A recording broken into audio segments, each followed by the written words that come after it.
Hello student. तो अभी हम लोग एनसीईआरटी का फिजिक्स एग्जाम्पलर डिस्कस करने जा रहे हैं और ये exemplar system of particle and rotational motion का है, जो कि आप देख रहे होंगे। System of particle and rotational motion chapter 7 है। ये आपको एनसीईआरटी की वेबसाइट से मिल जाएगा। जितने भी फिजिक्स एग्जाम्पल्स होते हैं वो बहुत ही ज़्यादा इम्पोर्टेंट होते हैं। बेसिक कॉन्सेप्ट इसमें बहुत होते हैं, बेसिक क्वेश्चन बहुत होते हैं और ये क्वेश्चन डायरेक्टली जेई मेंस के एग्जाम में पूछे जाते हैं। साथ ही साथ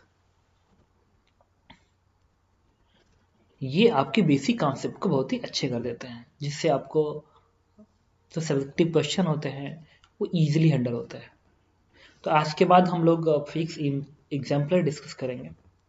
कुछ क्वेश्चन सारे के सारे फिजिक्स एग्जाम्पलों को डिस्कस कर देंगे, जैसे कि आज हम लोग चैप्टर 7 डिस्कस कर रहे हैं। ओके, तो आप भी क्या करिएगा, फिजिक्स एग्जाम्पल सॉल्व करने का तरीका क्या है कि आप पहले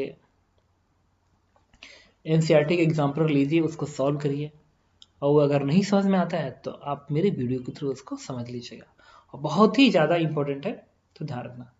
ओके, देखिए ये चैप्टर नंबर 7 है। क्वेश्चन 1 देखिए कह रहा है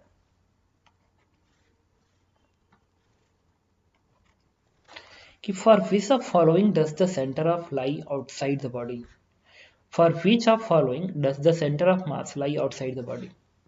मतलब बॉडी पे ना हो, ऑब्जेक्ट पे ना हो, ऑब्जेक्ट बाकी कहीं पर भी हो, इनमें से किस में हो सकता है। जैसे ए पार्ट, इसका ए पार्ट कह रहा है, देखिए इसका ए पार्ट कह रहा है पेंसिल, बी पार्ट है शॉर्ट पुट, सी पार्ट है डाइस एंड डी पार्ट है वेंगल।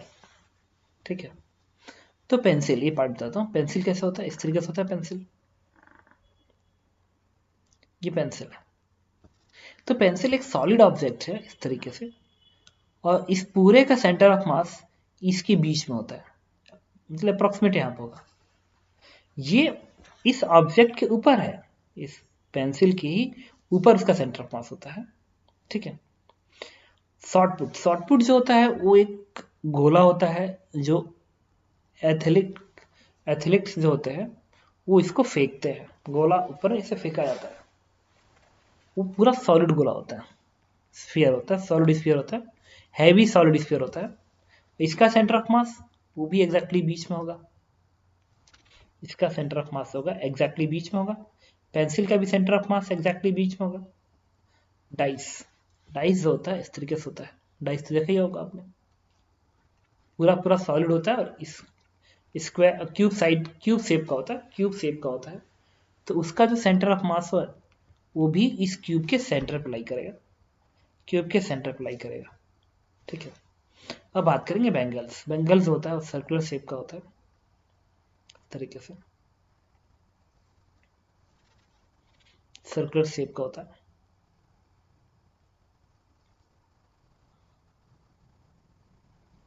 सर्कुलर शेप का होता है।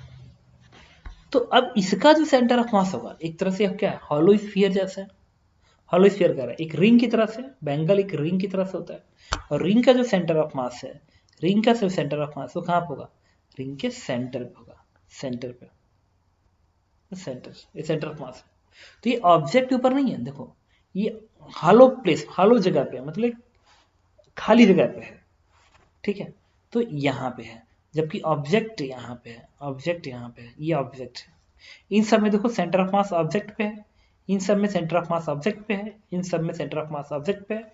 लेकिन बैंगल में जो सेंटर ऑफ मास होता है वो सेंटर पे होता है, क्योंकि बैंगल एक रिंग है और रिंग का सेंटर ऑफ मास सेंटर पे होता है। This is the outside the object body, outside the outside the body object. ये जो बॉडी ऑब्जेक्ट है इसके आउटसाइड का मतलब बॉडी पे ना होके बॉडी के बाहर है।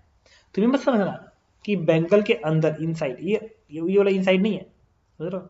इनका मतलब है आउटसाइड, का मतलब है कि जो ऑब्जेक्ट पे ना हो, ऑब्जेक्ट पे ना हो उसके अलावा कहीं भी हो, तो बोलेंगे कि आउटसाइड है। तो हमारा ऑप्शन क्या हो जाएगा, डी पार्ट। ठीक है, क्योंकि ये ऑब्जेक्ट पे नहीं है। ये आउटसाइड द ऑब्जेक्ट।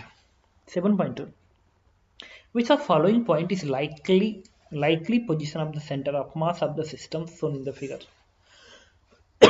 ठीक है, तो देखो कह रहा है कि हॉलो स्फीयर है और ये एयर है और ये सैंड है, आधा पार्ट में सैंड बड़ा पड़ा है। तो पूछ रहा है इस पूरे सिस्टम का सेंटर ऑफ मास कहाँ लाई करेगा। देखिए ऑप्शन है ए बी सी डी, मतलब ए पे की, बी पे की, सी पे की, डी बी, कहाँ लाई करेगा।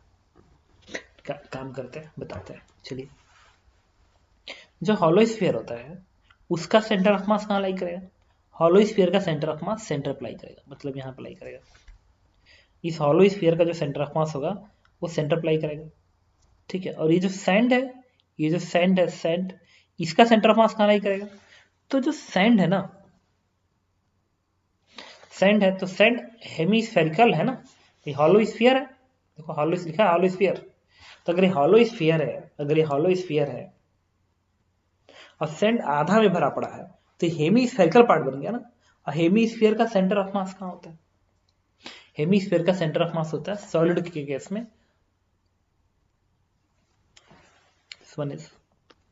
ठीक है। तो जो हेमीस्फीयर होता है उसका सेंटर ऑफ मास सेंटर से r/2 दूरी पर होता है, सेंटर से r/2 दूरी पे। मतलब अगर ये जो बी है, ये जो पॉइंट बी है, वो हॉलो स्फीयर का सेंटर ऑफ मास है, बी हॉलो स्फीयर का सेंटर ऑफ मास है, ठीक है। तो जो ये जो सैंड है, ये जो सैंड है, सैंड, इसका सेंटर ऑफ मास इस सेंटर से, मतलब इस सेंटर से, ये जो सेंटर बी है ना, इससे कितनी दूरी पर होगा, r/2 की दूरी पर होगा, r/2 की दूरी पर होगा। तो ये पॉइंट बना लिया दिस इज द सैंड का सेंटर ऑफ मास, जो कि सेंटर से r/2 की दूरी पर होगा।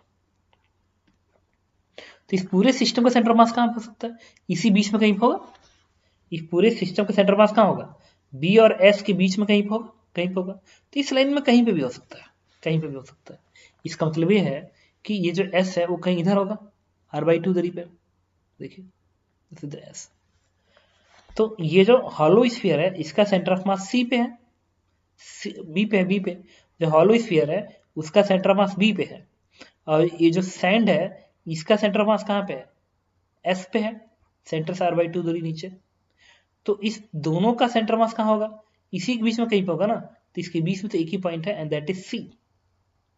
वो अलग बात है कि सी बी के ज्यादा पास है, कोई फर्क नहीं पड़ता, आंसर होगा सी। बस उसके पास क्यों चला गया होगा, ये जो हॉलो स्फीयर है ना वो मेटल का बना हो और उसका मास बहुत ही ज्यादा हो कंपेयर टू ये जो सैंड है उसके मास से। तो अगर बी पे ज्यादा मास आ गया हॉलो स्फीयर का और सैंड का मास कम है एस, तो पूरे सिस्टम का सेंटर मास कहाँ पहुंच जाएगा, बी की तरफ, बी की तरफ शिफ्ट हो जाएगा ना। तो शिफ्ट हो गया बी की तरफ एंड दैट इज आंसर, ठीक है। ओके, अगला क्वेश्चन करते हैं। देखिए क्वेश्चन नंबर 7.3 ये कह रहा है कि a particle of mass m is moving in a yz plane with uniform speed v with the trajectory running parallel to the y axis and intersecting the z axis। देखो z axis को intersect कर रहा है at z बराबर है, the change in angular momentum about the origin at its bounce elastically from a wall at y बराबर constant। कह रहा है अगर ये y constant है, एट वाई बराबर कांस्टेंट का मतलब वाई कोऑर्डिनेट कांस्टेंट होना चाहिए, ये वाई कोऑर्डिनेट है। तो जब ये पार्टिकल इस पे जाके टकराएगा और टक्कर के बाद ऐसे आएगा, तो पूछ रहा है कि चेंज इन एंगुलर मोमेंटम बताइए, चेंज इन एंगुलर मोमेंटम की वैल्यू कितनी होगी, ठीक है। तो ठीक है, इस पॉइंट के बाद एंगुलर मोमेंटम निकालना है। तो डेल्टा एल क्या होगा, this delta L is final angular momentum minus initial momentum. तो फाइनल एंगुलर मोमेंटम का एंगुलर मोमेंटम में वेलोसिटी ऐसे है ना, ऐसे है। और एंगुलर मोमेंटम का जो फॉर्मूला होता है इट इज एम भी आर परपेंडिकुलर। एम क्या है, मास ऑफ पार्टिकल, भी क्या है पार्टिकल की वेलोसिटी, और आर परपेंडिकुलर क्या है, लाइन ऑफ वेलोसिटी की परपेंडिकुलर दूरी है ओरिजिन से, दैट इज आर परपेंडिकुलर, जैसा कि आपको पढ़ाया गया होगा। तो ये जो वेलोसिटी है ना, ये जो वेलोसिटी है वो इस ओरिजिन को कैसे करेगा, ऐसे करेगा, ऐसे करेगा। देखो ये वेलोसिटी इनको कैसे करेगा, अगर ये ओरिजिन है तो वेलोसिटी ऐसे करी ना, ऐसे करी ना, ऐसे। तो डायरेक्शन क्या होगा, दाहिने हाथ के फिंगर को फंसाओ घेरने सेंस में, थंब बताएगा डायरेक्शन, तो थंब आ गया मेरे तरफ। देखो घेरने सेंस है, ये है पार्टिकल टक्कर के बाद ऐसे जा रहा है ना, ऐसे, तो ऐसे घेरेगा। तो दाहिने हाथ के फिंगर को घेरने सेंस फंसाओ, थंब बताएगा डायरेक्शन, थंब मेरे तरफ आ गया, मेरे तरफ। मेरे तरफ का मतलब ये है कि ये आई कैप है। क्यों? देखो ये जेड एक्सिस है, ये वाई एक्सिस है, तो एक्स एक्सिस में ऐसे होगा, ये Z axis X Y axis axis कैसे, एक्स इधर है वाई इधर है, तो एक्स क्रॉस वाई जेड होता है। मैथमेटिक टूल में पढ़ाया गया था, मैथमेटिक टूल में कि कोऑर्डिनेट सिस्टम में जेड कैसे निकालते हैं, वाई कैसे निकालते हैं with the help of two. जैसे एक्स वाई पता है तो Z axis X cross Y Z होता है, तो एक्स की तरफ फिंगर करो, वाई की तरफ घुमाओ, एक्स की तरफ फिंगर करो, फिंगर एक्स की तरफ है, वाई की तरफ घुमा दिया, थंब बताएगा डायरेक्शन, तो जेड ऊपर होगा, तो एक्स मतलब बाहर कर। तो एंगुलर मोमेंटम का डायरेक्शन भी तो फाइनल वाला एक्स की तरफ आया, कैसे? ओरिजिन था, वेलोसिटी ऐसी थी, घेर रही थी ऐसे, तो दाहिने हाथ के फिंगर को घेरने के सेंस में लगाया, थंब आ गया मेरे तरफ आ गया। तो फाइनल एंगुलर मोमेंटम क्या लिखेंगे? एम भी इंटू ए, मास एम, वेलोसिटी v, और लाइन ऑफ वेलोसिटी की परपेंडिकुलर दूरी ओरिजिन से, दैट इज ए, लिख लिया। And this is I cap minus initial angular momentum, ये बनेगा एम भी इंटू ए, ये बनेगा माइनस आई कैप बनेगा। पता है क्यों माइनस आई कैप बन रहा है? बताता हूँ भाई। देखो टक्कर के पहले वेलोसिटी डायरेक्शन ही है ना, देखो एरो दिख रहा है, एरो ये टक्कर के पहले वेलोसिटी डायरेक्शन ही है, टक्कर के पहले वेलोसिटी डायरेक्शन ये है, तो इस ओरिजिन घेरो इस डायरेक्शन से, तो घेरो ऐसे, ऐसे घेरोगे, ऐसे घेरोगे, जब ऐसे घेरोगे देखो वेलोसिटी यहाँ पे ना ऐसे है, इसको घेरना है, कैसे घेरोगे? ऐसे, तो दाहिने हाथ के फिंगर को घेरने से लगाओ, थंब आ गया उधर, मतलब तुम्हारे तरफ आ गया, तुम्हारी तरफ, एक्स एक्सिस मेरी तरफ है, तो अंदर को क्या होगा? माइनस एक्स एक्सिस होगा, तो माइनस आई कैप, इसको सिंपलीफाई कर दीजिए, तो वैल्यू कितनी आएगी? 2mva इंटू आई कैप।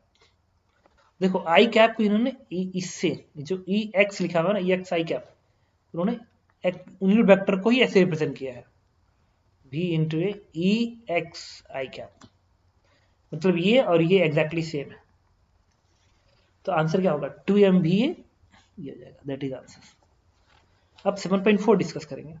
देखिए when a particle when a disk rotated with the uniform angular velocity which of following is not true। देखो अगर डिस्क यूनिफॉर्म एंगुलर वेलोसिटी से रोटेट कर रहा है, तो अगर ऐसे घूम रहा है, ऐसे घूम रहा है, तो एंगुलर वेलोसिटी डायरेक्शन क्या होगा? फिंगर को घेरने के सेंस बताओ, फिंगर को घूमने के सेंस बताओ, थंब बताएगा एंगुलर वेलोसिटी डायरेक्शन, तो ये फिंगर के घेरने के सेंस, थंब आ गया मेरे तरफ, तो ओमेगा मेरे तरफ है basically, and that is axial vector. Angular velocity is the axial vector, repeat करेंगे, दिस इज एक्सियल वेक्टर, तो हमेशा एक्सिस के अलावा होता है, this is axial vector, so it is always along the axis. तो एंगुलर वेलोसिटी डायरेक्शन किधर होगा? अगर ऐसे घूम रहा है, ऐसे घूम रहा है, तो मेरी तरफ आया, मेरी तरफ आया, मतलब आई कैप की तरफ है, तो ओमेगा जो बनेगा this is omega naught into I cap, and that is always constant. कह रहा नॉट ट्रू, कौन सा नहीं ट्रू है? तो आप क्या कहोगे? The sense of rotation remain same, yes same रहेगा, क्योंकि हमेशा ऐसे घूम रहा है ना, हमेशा ऐसे घूम रहा है, तो ये सेंस क्या है? एंटी क्लॉकवाइज, तो हमेशा एंटी क्लॉकवाइज है, तो सही है। The orientation of axis of rotation remains of course same है, अगर कांस्टेंट ओमेगा से घूम रहा है यूनिफॉर्म एंगुलर वेलोसिटी से, तो एक्सिस हमेशा क्या रहेगी? यही रहेगी, परपेंडिकुलर, सेंटर से पास होगी। The speed of rotation is non zero and remain same, of course सही कह रहा है, speed of rotation is non zero and remain same, सही बात। Speed of rotation, speed of rotation मतलब ओमेगा की बात कर रहा है, ओमेगा नॉन जीरो होगा और हमेशा सेम रहेगा, ऑफ कोर्स सेम रहेगा, यूनिफॉर्म एंगुलर स्पीड है ना, तो ओमेगा नॉट कांस्टेंट रहेगा, हमेशा सेम रहेगा। The angular acceleration is non zero, अगला कह रहा है D part, the angular acceleration is non zero and remain same. Angular acceleration is non zero, non zero जो आ गया ना यही गलत हो गया, दिस इज रॉन्ग। क्यों? ओमेगा कांस्टेंट है, तो अल्फा क्या होगा? D omega by D T, D omega by D T क्या होता है? आएगा दैट इज जीरो। क्यों? क्योंकि ओमेगा कांस्टेंट है, तो उसका डिफरेंशिएशन जीरो आएगा। ओके, तो हम लोग क्या मार्क करेंगे? डी पार्ट मार्क करेंगे। The angular acceleration is non zero and remain constant, non zero गलत है, ये क्या रहेगा? जीरो रहेगा। 7.5 uniform square plate has a small piece q of an irregular shape removed and glued to the center, the plate having the hole behind. The moment of inertia about the z axis is 10। z axis का moment of inertia की बात कर रहा है, actual में क्या होगा? It will be decreases। क्यों डिक्रीज करेगा बताता हूँ। मोमेंटम से क्या होता है, आई बराबर एम आर स्क्वायर होता है। मास आर की वैल्यू जितनी ज्यादा होगी आई उतनी ज्यादा आएगी। क्यों? अगर आर की वैल्यू बढ़ाओगे तो मोमेंटम फिर से क्या करेगा, इंक्रीज करेगा। अब तुमने क्या किया कि यहाँ पे मास था, उस मास को लाके तुम एक्सिस के पास कर दिया। जब यहाँ पे होल बना के उस मास को जब यहाँ लाओगे, तो जब तुम एक्सिस के पास लाओगे, इसका मतलब तुम आर क्या कर रहे हो, कम कर रहे हो। जब आर को कम करोगे तो आई क्या करेगा, डिक्रीज कर जाएगा। ओके, तो आप ध्यान रखेंगे कि मास जितना एक्सिस से दूर रहेगा मोमेंट ऑफ इनर्शिया उतना ही ज्यादा रहेगा। ओके, अब बात करेंगे 7.6। कह रहा है in problem of 7.5 the centre of mass of the plate is now in the following coordinate. Centre of mass किस कोऑर्डिनेट पे हो जाएगा? ठीक है, तो हम लोग क्या करेंगे, नेगेटिव मास कॉन्सेप्ट यूज करेंगे।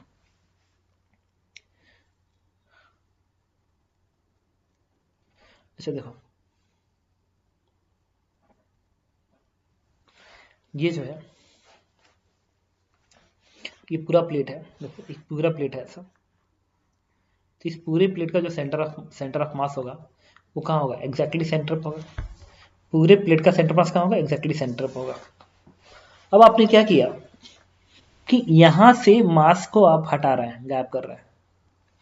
तो अगर यहां के मास को आप गायब कर दिए तो सेंटर ऑफ मास किधर शिफ्ट करेगा, ऑफ कोर्स और इधर शिफ्ट कर जाएगा। ठीक है, तो हमने क्या किया, एक बात सुनते रहना, ये ऐसा दिखा दिया। जब तुमने यहां से मास गायब कर दोगे तो सेंटर मास कहां शिफ्ट करेगा, थर्ड क्वाड्रेंट में शिफ्ट करेगा। करना भी तो चाहिए, बताओ।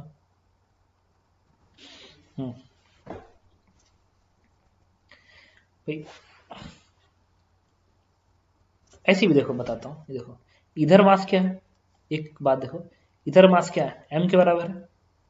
इधर का जो मास आएगा वो m से कम हो जाएगा ना, क्योंकि इधर से हट गया। तो सेंटर मास कहाँ आ जाएगा, कहीं इधर शिफ्ट कर जाएगा, इधर शिफ्ट कर जाएगा, नहीं कर जाएगा। भाई ये मास कम है, ये मास ज्यादा है, तो सेंटर मास कहाँ शिफ्ट करेगा, इधर शिफ्ट कर जाएगा। और इन दोनों का सेंटर ऑफ मास, इन दोनों का सेंटर ऑफ मास तो बीच में ही होगा। तो फिर इस ग्लू, इसकी वजह से सेंटर ऑफ मास कहीं यहाँ पे था। तो आपने क्या किया, यहाँ पे एक और, ये जो ग्लू वाला जो मास है ना, उसको, ये जो ग्लू वाला मास है ना, इसको आपने यहाँ पे लगा दिया। जब यहाँ पे लगा दोगे तब सेंटर मास कहाँ जाएगा, पूरे सिस्टम का सेंटर मास है और एक सेंटर मास है, तो दोनों का सेंटर मास कहाँ आएगा, इसके बीच में आएगा ना, इधर कहीं आएगा। एग्जैक्ट बीच में नहीं कहूँगा ना, पर इसी बीच में कहीं ना कहीं होगा। तो कोऑर्डिनेट कौन सा है, इट्स द थर्ड कोऑर्डिनेट। ये पहला, ये दूसरा, ये तीसरा, ये चौथा, तो coordinate is third. Third coordinate में सेंटर ऑफ मास चला जाएगा। बस समझ रहे मैं क्या कर रहा हूँ? ठीक है, समझ गए होगे? ठीक है, देखिए अब मैंने कैसे समझाया था, रिपीट कर दूं। अगर ये मास यहीं पे होता तो पूरे सिस्टम सेंटर मास कहाँ होता है, यहाँ पे होता। जब मास यहाँ से हटा दोगे तो सेंटर मास उल्टा भागेगा ना, इधर से मास गायब हो गया तो सेंटर मास उल्टा भाग जाएगा। जब मास बढ़ता है तो सेंटर मास उधर जाता है, तो जब मास हटेगा तो सेंटर मास दूर भागेगा ना। तो जब यहाँ से मास हटेगा, जैसे मैं ऐसे कहूँ, देखो ये मास है, ये मास है, एम मास का, एम मास का, तो सेंटर ऑफ मास बीच में। अब इस मास को गायब कर दो तो सेंटर मास कहाँ जाएगा, जब इसे गायब कर दोगे, हटा दोगे, जब तुम इसको हटा दोगे तो सेंटर ऑफ मास इसके तरफ भाग जाएगा ना, तब इसके ऊपर आ जाएगा, इसके ऊपर आ जाएगा, तो इसके ऊपर आ जाएगा सेंटर ऑफ मास। तो जब मास हटता है तो सेंटर ऑफ मास उल्टा भागता है। वही बात था यहाँ पे कि जब इस पूरे में से जब यहाँ से तुम मास हटाओगे तो सेंटर ऑफ मास जो कि पहले यहाँ था अभी उल्टा भागेगा, ऐसे भाग गया, आ गया यहाँ पे। लेकिन तुमने एक और काम किया, ये जो मास निकाला था उसको उठा के फिर सेंटर पर रख दिया, यहाँ पर रख दिया। तो पूरे सिस्टम का सेंटर ऑफ मास यहाँ पे है और यहाँ पे एक और मास पड़ा हुआ है, तो दोनों का सेंटर मास कहाँ आएगा, इसके बीच में आएगा ना कहीं, तो इसी बीच में कहीं होगा। तो किस में होगा, थर्ड कोऑर्डिनेट में होगा, क्योंकि ये कोऑर्डिनेट थर्ड है, तो आंसर इज थर्ड। ओके, हम लोग 7वां क्वेश्चन डिस्कस कर रहे हैं। देखिए 7th क्वेश्चन कह रहा है कि the density of non-uniform rod,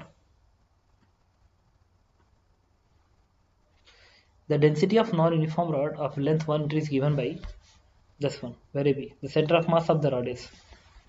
तो क्या करेंगे, एक रॉड है मान लीजिए जिसका लेंथ दिया गया है 1 मीटर है, तो सेंटर ऑफ मास निकालना है, तो अपने मन से ऐसे एक्स एक्सिस बना लीजिए, ऐसे वाई एक्सिस बना लीजिए, ठीक है। तो एक्स कोऑर्डिनेट निकालना है सेंटर ऑफ मास का, क्योंकि सारे सारे पार्टिकल किस पे है, एक्स एक्सिस पे हैं, सारे सारे पार्टिकल एक्स एक्सिस पे है, सारे सारे पार्टिकल अगर एक्स एक्सिस पे हैं अब तो सेंटर मास आएगा एक्स एक्सिस पे ही आएगा। तो आप क्या करेंगे, X C M is equal to, आप लिखेंगे integration of X D M, याद करो पढ़ा चुका हूँ, एंड डी एम का इंटीग्रेशन। अब इसके लिए क्या करें, एक्स पे जाएंगे और एक डी एक्स का स्ट्रीप लेंगे, ये वाला स्ट्रीप लेंगे, ठीक है। एक्स पे गया हूँ और डी एक्स से स्ट्रीप लिया हूँ, तो डीएम क्या होता है, डीएम जो होगा, DM is what, it is density into volume. तो डेंसिटी क्या है, ये है रो एक्स है, तो रो एक्स इंटू वॉल्यूम। अगर मैं बोलूँ कि इसका क्रॉस सेक्शन एरिया मान लो ए के बराबर है, ये जो रॉड है इसका क्रॉस सेक्शन एरिया अगर ए के बराबर है, ए के बराबर है, और यहाँ का स्ट्रिप डीएक्स लेंथ का है, तो इस स्ट्रिप का वॉल्यूम कितना होगा, area into DX, area into length multiply कर दो, आ गया इस स्ट्रिप का वॉल्यूम।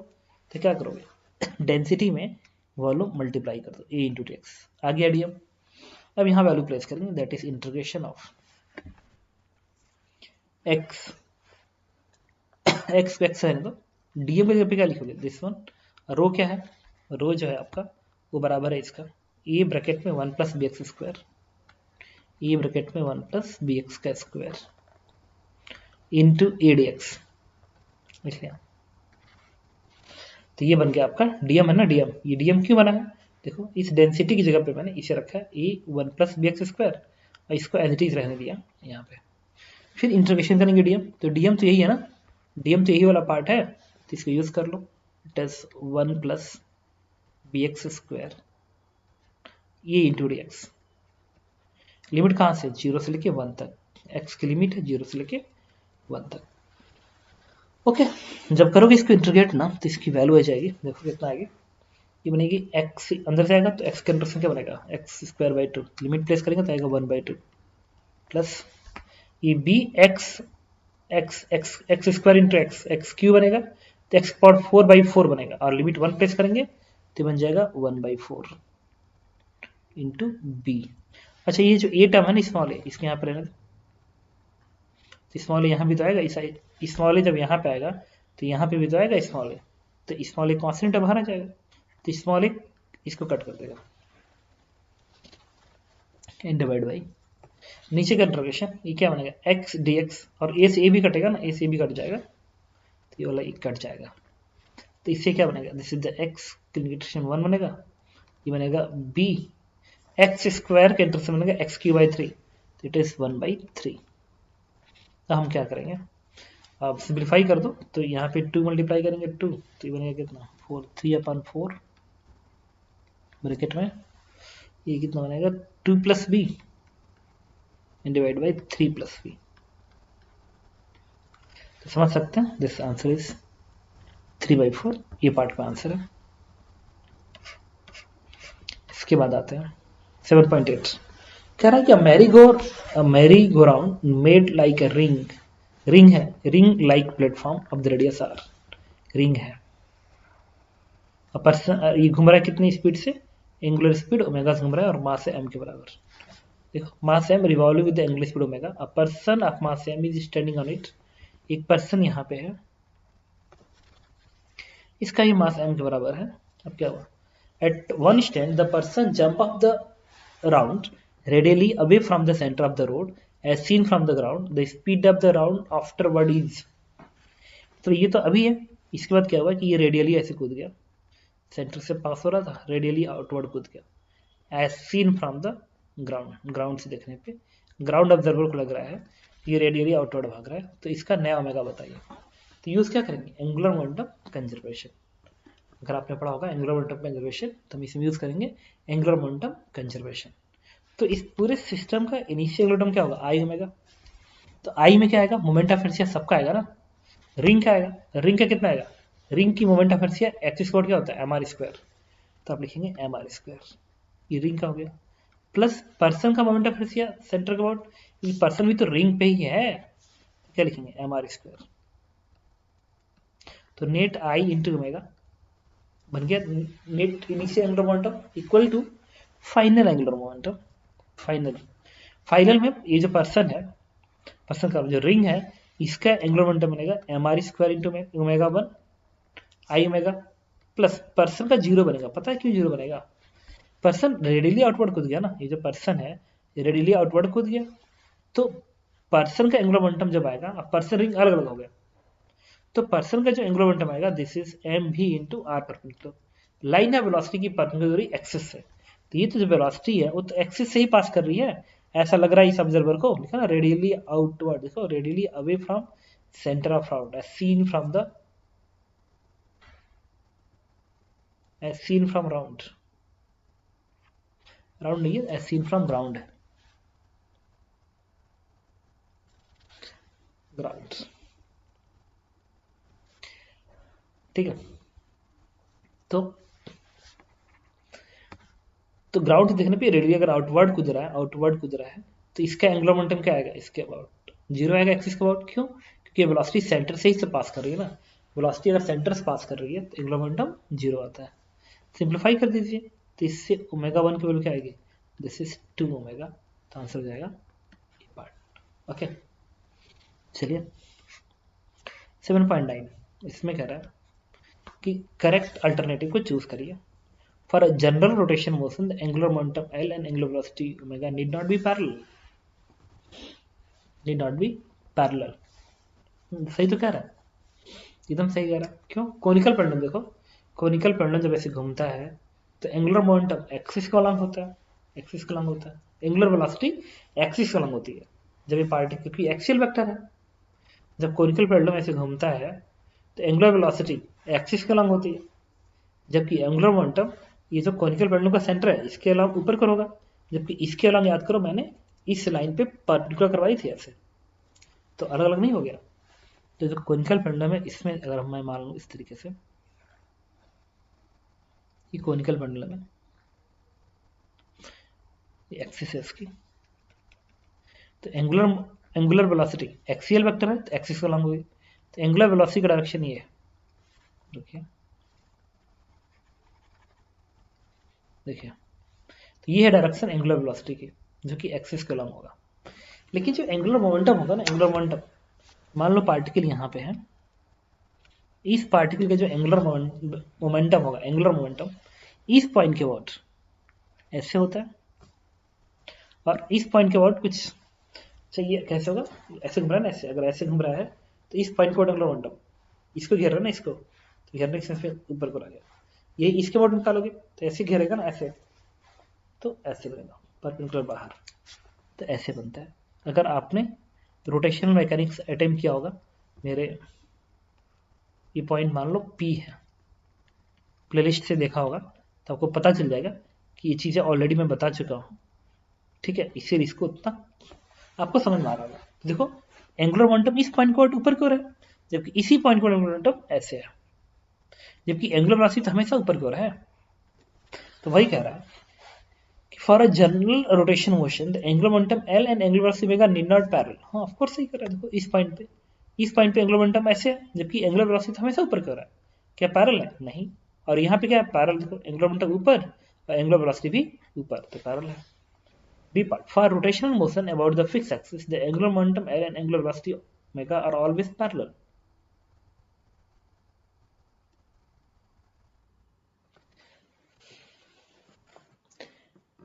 नहीं, ये भी गलत है। For rotational motion about a fixed axis, the angular momentum L and angular velocity omega are always parallel. गलत कह रहा है बिल्कुल। ये फिक्स एक्सिस के अबाउट क्या? फिक्स एक्सिस रोटेशन नहीं है क्या? एकदम है।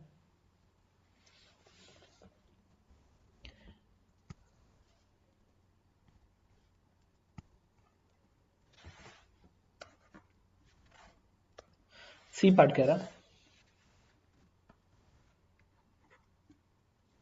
देखिए इसका सी पार्ट कह रहा है कि for a general translational motion the momentum p and velocity v are always parallel. ये सही कह रहा है। क्यों भाई? ये तो था p बराबर m इंटू वी वेक्टर्स, तो दोनों में से क्या होंगे? पैरेलल तो होंगे, p और velocity. For general translational motion acceleration and velocity v are always parallel ना, बिल्कुल गलत कह रहा है। ठीक है, सर्कुलर मोशन में देखो, सर्कुलर मोशन में क्या होता है, वेलोसिटी ऐसे है और एक्सेलरेशन ऐसे होता है, जबकि ट्रांसलेशन मोशन, ये सर्कुलर मोशन भी ट्रांसलेशन मोशन है। एक point is always in translation motion, point हमेशा ट्रांसलेशन मोशन में होता है, ठीक है। तो फिर ये गलत है, तो आंसर क्या जाएगा, ए एंड सी हो जाएगा, ठीक है। देखो बताता हूँ, अगर ये है ना, ऐसे है, अगर ये ऐसे है, फिर यहाँ पे आ गया, फिर ऐसे चला गया, फिर ऐसे आ गया, ये सब ट्रांसलेशन मोशन है, सब ट्रांसलेशन मोशन है, ठीक है। Versatile motion is also a translation motion of a point. Rotation motion ये है, ऐसे जा रहा है ना, ऐसे देखो, ये ऐसे है, ऐसे जा रहा है, देखो ऐसे घूम जाए ऐसे, ये रोटेशन मोशन है, समझ रहे हो। जबकि ये ट्रांसलेशन मोशन है, अगर ऐसे घूम रहा है, देखो ऐसे घूम रहा है, ऐसे ऐसे घूम रहा है, ये ट्रांसलेशन मोशन है, this is the translation motion, ये ट्रांसलेशन मोशन है। जबकि देखो सर्कल पे घूम रहा है, सर्कल पे मेरा हाथ सर्कल पे घूम रहा है, ट्रांसलेशन मोशन है। ये अगर इसी में घूमते वक्त ऐसे ऐसे घूमे, ऐसे घूमे, ऐसे, तब ये ट्रांसलेशन मोशन नहीं है। मतलब ओरिएंटेशन चेंज नहीं होना चाहिए, अगर ऑब्जेक्ट का ओरिएंटेशन नहीं चेंज हो रहा है, अगर वर्टिकल है और throughout the motion vertical है, throughout the motion vertical है, थ्रू आउट द मोशन देखो वर्टिकल है, वर्टिकल है, देखो वर्टिकल है, वर्टिकल है, throughout the motion vertical है, तो ट्रांसलेशन मोशन है, ठीक है। और सर्कुलर मोशन में जानता हूँ कि अगर एक रॉड मान लो ऐसे है, फिर रॉड ऐसे, फिर ऐसे, फिर ऐसे, ये उसका मोशन है रॉड का, तो ट्रांसलेशन मोशन है। तो यहाँ पे एक्सेलरेशन इधर है, जबकि वेलोसिटी तो ऐसे है, तो क्या पैरेलल है, गलत है, ओके। 7.10 इसमें कह रहा है कि shows the two identical particle 1 and 2 each of mass m moving in opposite direction with the same velocity v along the parallel line। देखिए एक पार्टिकल ये है जिसकी वेलोसिटी भी इधर है, और एक पार्टिकल यहाँ पे है जिसकी वेलोसिटी भी इधर है, this one is v and this one is again v, ठीक है। So the two identical particles 1 to each of mass m moving in opposite direction with the same speed v along the parallel lines at a particular instant r1 r2 are their respective position vectors shown drawn from the point a। ये जो point A है ना, इससे दो position vector draw किए गए हैं, एक r1 है और एक r2 है, in plane of the parallel lines, इसी प्लेन में है। Angular momentum of the particle 1 about A is, इस ए के अबाउट इसके एंगुलर मोमेंटम बताइए और इसके अबाउट इसके एंगुलर मोमेंटम बताइए। तो एंगुलर मोमेंटम लिखने जा रहा हूँ, देखिए। तो जो L1 बनेगा, बताता हूँ, L1 एंगुलर मोमेंटम ये बनेगा पार्टिकल का mass m v into line of velocity, क्या फॉर्मूला होता है, M V R perpendicular, formula होता है एम वी आर परपेंडिकुलर, ये फॉर्मूला होता है। तो देखिए क्या लिखेंगे, पार्टिकल का mass m, velocity v, M V R perpendicular, line of velocity की परपेंडिकुलर दूरी पॉइंट ए से, एंड दैट इज d1, तो इसको हम d1 लिख लेंगे।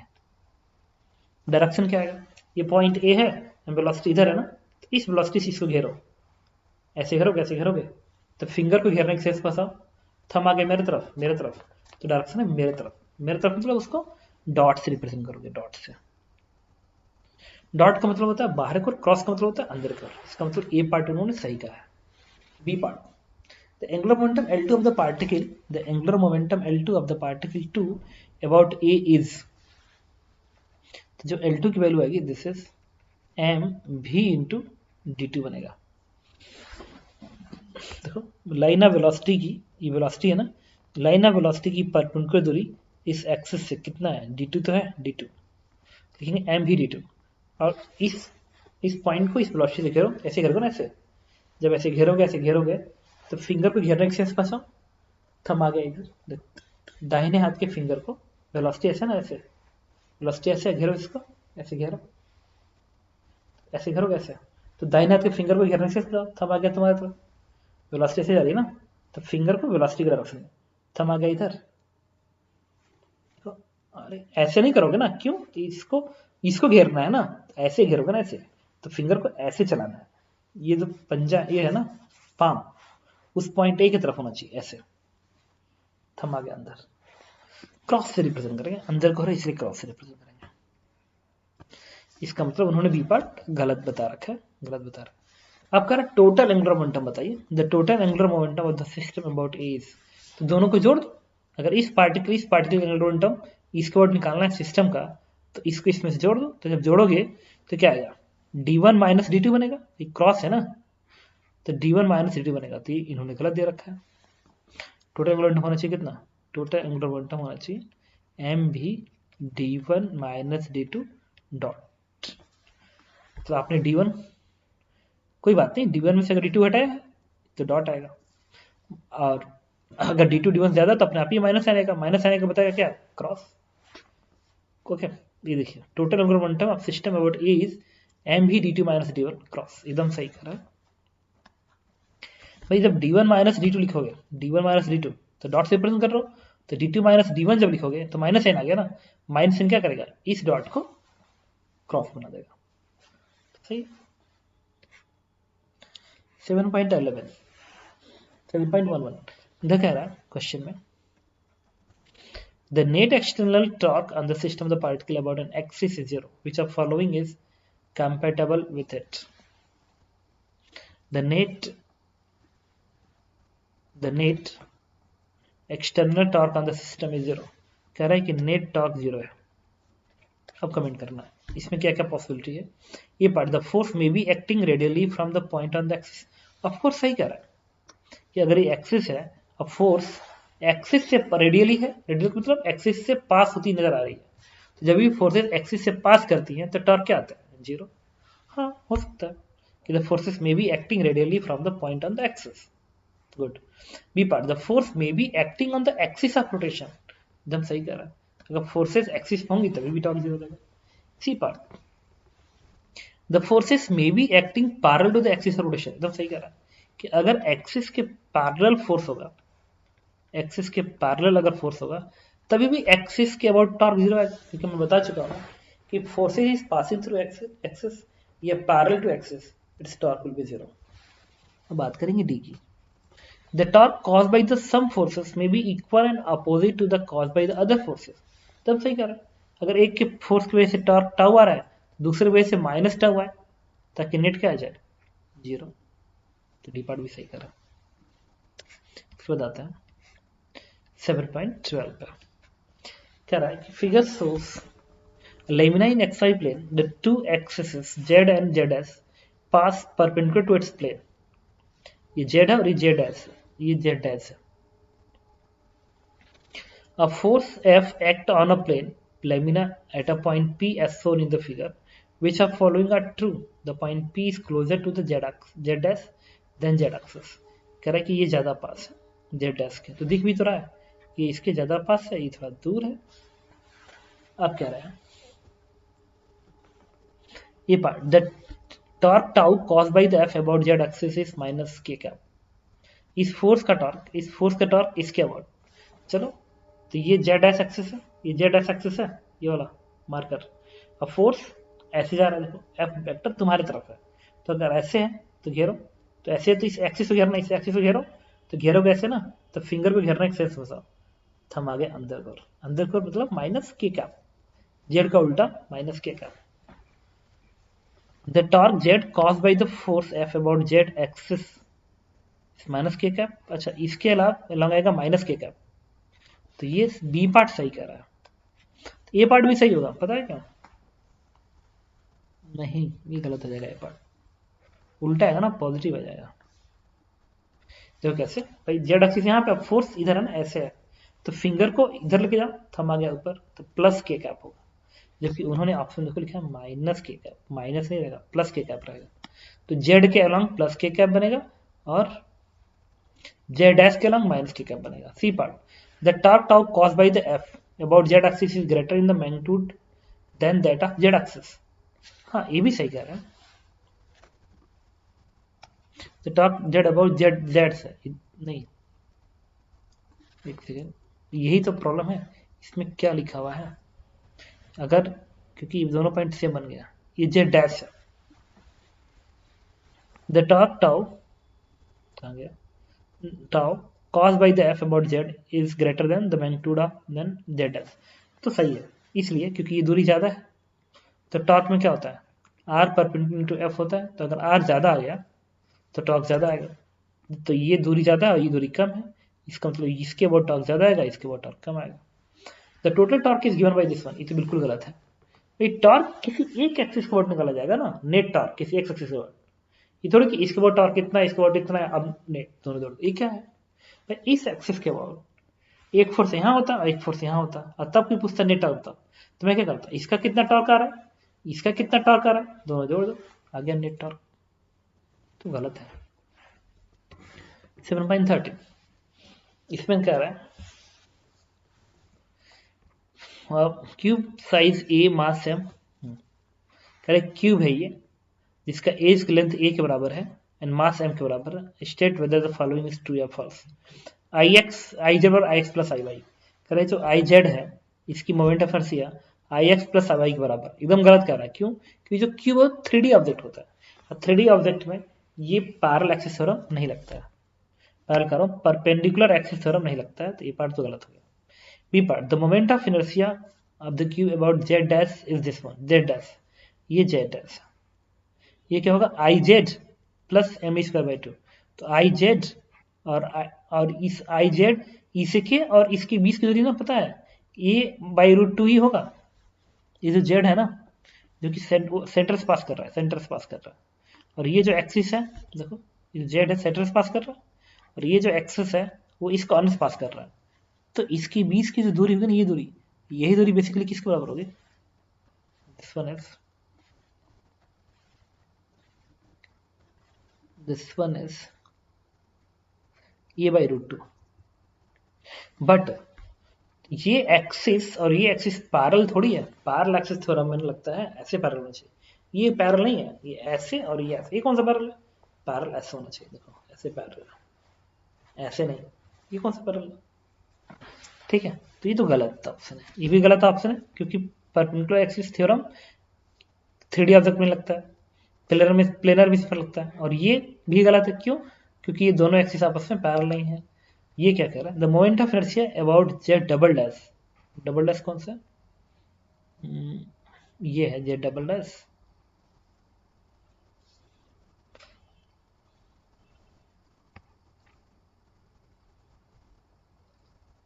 आई जेड, ये भी गलत है।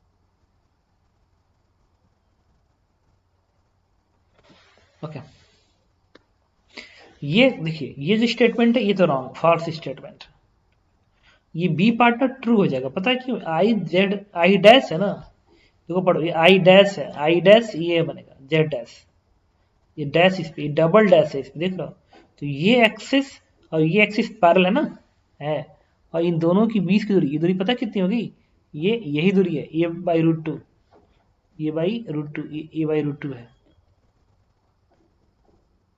क्यों, क्योंकि ये दूरी पूरा ए रूट 2 होती है, ये रूट 2 होती है, तो ये दूरी क्या होगी, ए बाई रूट 2, तो कह सकते हो आई जेड डैश बराबर I Z plus M A by root 2 का whole square, it is M A square by 2, B part true है, हाँ सी पार्ट फॉल्स हो जाएगा, पता है क्यों फॉल्स होगा, क्योंकि ये लिख रहा है डबल डैश ना, मतलब ये लिख रहा है आई जेड डबल डैश, ये गलत है, क्यों, क्योंकि डबल डैश है और आई जेड है, ये दोनों आपस में पैरेलल नहीं है, गलत जा रहा है, आई एक्स बराबर आई वाई एकदम सही कह रहा है, ये इसलिए आपस में बराबर होगा, क्यूब है तो बाई सिमेट्री कर सकते हो कि जो इस एक्सिस के अबाउट होगा वही इस एक्सिस के अबाउट होगा, बाई सिमेट्री, तो ये ट्रू स्टेटमेंट। अब आते हैं 14 पे, very short answer type question है, वीसी है, very short answer type question, इसमें कह रहा है the center of gravity of a body on the earth coincide with the center of the mass of the small object where the extended object may not. What is the contemporary meaning of a small and extended disregard? For which of following is to coincide? Building, pond, lake and mountain. हाँ देखो, centre of mass geometrical centre of मास होता है, और centre of gravity क्या होता है कि जो mg लग रहा है वो किस पॉइंट पे एक्ट करता नजर आएगा, तो देखो क्या होता है, point of application of force, What is center of gravity? बताता हूँ, center of gravity is point of application of gravitational force on object. तो अगर मान लो एक ऑब्जेक्ट है जिसके हर पॉइंट पे जी की वैल्यू सेम है, हर पॉइंट पे जी की वैल्यू सेम है, हर पॉइंट पे जी की वैल्यू सेम है, तो सेंटर ऑफ मास और सेंटर ऑफ ग्रेविटी कोइंसाइड कर जाएंगे, सेंटर ऑफ मास और सेंटर ऑफ ग्रेविटी कोइंसाइड कर जाएंगे। लेकिन अगर हर पॉइंट पे जी की वैल्यू सेम नहीं है तो कोइंसाइड नहीं करेंगे। जैसे कि मान लो हाइट बढ़ने के साथ साथ ये धरती है और ऊपर को जाते हुए ग्रेविटी घटती है ना, ग्रेविटी की वैल्यू घटती है, तुम्हें पता होगा ऊपर जाते जाते ग्रेविटी की वैल्यू घटती है। तो सेंटर ऑफ मास ये जो हाफ है ना, बीच है ना, सेंटर ऑफ मास तो एकदम बीच में होगा, ये तो सेंटर ऑफ मास है, लेकिन सेंटर ऑफ ग्रेविटी ना नीचे होगा, नीचे होगा। क्यों? क्योंकि इस रीजन में जी ज्यादा है जबकि इस रीजन में जी कम है, तो ग्रेविटी किधर शिफ्ट कर जाएगा, जिधर वैल्यू ज्यादा होगी, तो सेंटर ऑफ ग्रेविटी नीचे शिफ्ट कर जाएगा, जबकि सेंटर ऑफ मास अभी भी वहीं होगा, क्योंकि वो जियोमेट्रिक कर रहा हूँ, वो मास के वैसे प्रोड्यूस हो रहा है, सेंटर ऑफ मास के डिस्ट्रीब्यूशन के वैसे प्रोड्यूस हो रहा है, तो मास तो हर पॉइंट पर सेम है। लेकिन और जो सेंटर ऑफ ग्रेविटी होती है वो वेट के वजह से प्रोड्यूस होता है। सेंटर ऑफ मास, जो सेंटर ऑफ मास होता है ना, सेंटर ऑफ मास, ये मास के वजह से प्रोड्यूस होता है, तो मास तो हर जगह सेम है। लेकिन जो सेंटर ऑफ ग्रेविटी है, सॉरी, जो सेंटर ऑफ ग्रेविटी है ये एम जी के वजह से प्रोड्यूस होता है। एम तो सेम है बट जी चेंज हुआ तो सेंटर ऑफ ग्रेविटी चेंज हो गई। ठीक है, तो मास अगर यूनिफॉर्म है तो सेंटर ऑफ मास यहाँ पर होगा। ठीक है, और सेंटर अगर ग्रेविटी वैल्यू यहाँ ज्यादा है यहाँ पे कम है तो centre of mass, centre of gravity नीचे आ जाएगी। ठीक है, ओके। तो जरूरी नहीं कि सेंटर ऑफ मास और सेंटर ऑफ ग्रेविटी आपस में कोइंसाइड करें, ये जरूरी तो बिल्कुल नहीं है। ठीक है, हाँ कहाँ कोइंसाइड करेंगे, ये वहां कोइंसाइड करेंगे जहां पे जी की वैल्यू हर जगह सेम है। तो कह सकते हैं कि if on object G are same everywhere, लिखो इस लाइन को, if on object G gravitational rate 10 metre per second square, acceleration की बात कर रहा हूं, if gravity at each point of object are same then centre of mass and centre of gravity will be coincide, otherwise not coincide. अच्छा, ये small का मतलब क्या है और एक्सटेंड का मतलब क्या है? स्मॉल का मतलब क्या है, जैसे हम लोग स्मॉल है, बिल्डिंग स्मॉल होती है, जैसे बिल्डिंग है स्मॉल होती है, ठीक है, बिल्डिंगें 10-10 20-20 किलोमीटर के बराबर होती हैं क्या हाइट में, नहीं होती। ठीक है, बिल्डिंग स्मॉल होती है, ठीक है, बट माउंटेन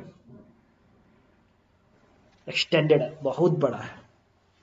ठीक है, तो उस पर ऐसा हो सकता है, और जो बड़ा होगा उसमें ग्रेविटी की वैल्यू तुम हर जगह से नहीं मानोगे, मतलब यहाँ का ग्रेविटी और यहाँ की ग्रेविटी में ज्यादा डिफरेंस हो जाएगी अगर ये बड़ा होगा तो, और अगर ये बड़ा नहीं है ऑब्जेक्ट तो यहाँ की ग्रेविटी यहाँ ग्रेविटी लगभग बराबर होगी, अगर लगभग बराबर है तो ठीक है, मान लिया कौन साइड हो गया। तो अब कह रहा है कि स्मॉल का मतलब फोर्स स्मॉल, एक्सटेंड का तो बहुत बड़ा, जैसे माउंटेन है। तो देखो बिल्डिंग क्या है, स्मॉल है, पॉन्ड क्या है, तालाब स्मॉल होती है, लेक क्या होती है, लेक भी तो स्मॉल ही होती है, माउंटेन क्या होता है, सब एक्सटेंडेड होता है, एक्सटेंडेड होता है। अब कह रहा क्वांसाइड किस पे करेगा, दोनों, तो सेंटर ऑफ मास और सेंटर ऑफ ग्रेविटी क्वांसाइड किस पे करेंगे, तो बिल्डिंग पे क्वांसाइड करेंगे, बिल्डिंग पे क्वांसाइड करेंगे, पॉन्ड पे करेंगे, लेक पे करेंगे, बट माउंटेन पे नहीं करेगा। लेक हॉरिजॉन्टल है ना, लेक लेक वर्टिकल थोड़ी होता है, और लेक का झील हॉरिजॉन्टल होता है, तो हर पॉइंट पर जी सेम होगा तो क्वांसाइड करेगा। बिल्डिंग में वर्टिकल तो होती है बट हाइट में छोटी होती है तो क्वांसाइड कर जाएगा अप्रोक्सीमेट। पॉन्ड छोटे होता है बट हॉरिजॉन्टल होता है, क्वांसाइड कर जाएगा। लेकिन माउंटेन वर्टिकल होता है, बहुत बड़ा होता है, तो क्वांसाइड नहीं करेगा। अब बात करेंगे 7.15, why does the solid sphere have a small moment of inertia then hollow cylinder of same mass and radius about an axis passing through their symmetrical moment of inertia। देखिए सॉलिड स्फीयर की जो moment of inertia होती है, मैं यहाँ लिख दूं, तो इस क्वेश्चन को बता रहा हूँ, क्वेश्चन क्या कह रहा है कि वाई डज, क्यों सॉलिड स्फीयर की मोमेंट ऑफ इनर्शिया कम होती है compare to hollow cylinder of same mass and radius about an axis passing through their axis of symmetry. Why does the solid sphere has a smaller moment of inertia about an axis. ठीक है, तो देखो ये solid sphere है, ये solid sphere है, ठीक है। तो इस और ये सिलेंडर है, ये रेडियस आर के बराबर है, ये एक्सेस है। तो मुझे ये बताओ, ये स्फीयर है,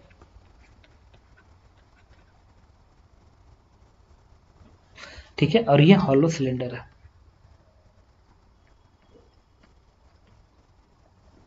तो इसमें जो कुछ मासेस जो है स्फीयर में, सॉलिड स्फीयर में कुछ मासेस जो हैं, कुछ मासेस देखो, ये जो मासेस हैं वो एक्सिस के ज्यादा पास हैं, जबकि हॉलो स्फीयर में सारे, हॉलो सिलेंडर में सारे के सारे मास एक्सिस से आर दूरी पे है ना, आर दूरी पे, आर दूरी पे देखो। जबकि इस केस में आर दूरी पे जो मासेस हैं वो कम है, जबकि अंदर ज्यादा मास है। जब एक्सिस के ज्यादा पास में मास आएगा तो मोमेंट हर्ट्ज घट जाएगा ना। आई बराबर क्या होता है, एम आर स्क्वायर, आई बराबर क्या होता है, एम आर स्क्वायर। तो एक्सिस के पास अगर मास आएगा तो मोमेंट हर्ट्ज घट जाएगा, जबकि हॉलो सिलेंडर में मासेस सरफेस पे हैं, वो एक्सिस से दूर है, तो मोमेंट हर्ट्ज ज्यादा आएगी। हॉलो सिलेंडर में ज्यादा होती है, जबकि स्फीयर में कम होती है। अब आते हैं इसमें 17, कह रहा है कि horizontal cube of mass, question पढ़ेंगे, देखिएगा 17।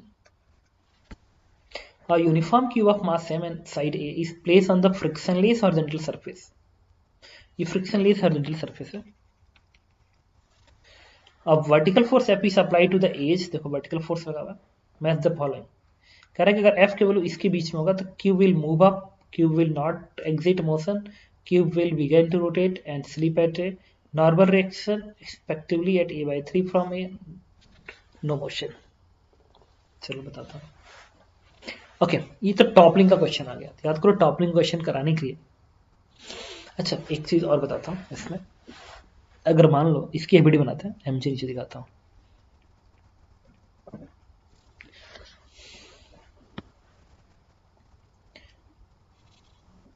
ये जो क्यूब है, अगर तुम फोर्स ऐसे लगा रहे हो, ठीक है, अगर इस सरफेस को छोड़ना है, सरफेस कब छोड़ देगा, ये क्यूब इस सरफेस को तब छोड़ेगा जब एफ की वैल्यू एम जी से ज्यादा होगी। तो मैं ये कह सकता हूं कि if F is greater than M G, cube leave surface, leave surface. मतलब ये जो तुम एफ लगा रहे हो ना, ये जो तुम एफ लगा रहे हो, अगर वो एफ इच एम जी से ज्यादा है तो ये क्यूब इस हॉरिजॉन्टल सरफेस को छोड़ देगा। लेकिन अगर इस एफ की वैल्यू एम जी से कम है तब नहीं छोड़ेगा। तो अगर एफ की वैल्यू एम जी से कम है, एम जी से कम है तो नहीं छोड़ेगा। तो फिर क्या होगा, तो एफ ऐसे दिखाओगे तो यहाँ पे एन आएगा ना, एन आएगा।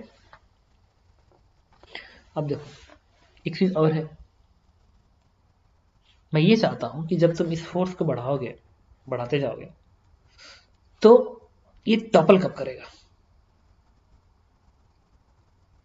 भाई अगर ऐसा क्यूब है तो तुम यहाँ पे फोर्स इधर बढ़ा रहे हो, इधर बढ़ा रहे हो, इधर बढ़ा रहे हो, तो हो सकता है कि ऐसा टाइम आए कि इस एंड पॉइंट ए के अबाउट टॉपल कर जाए।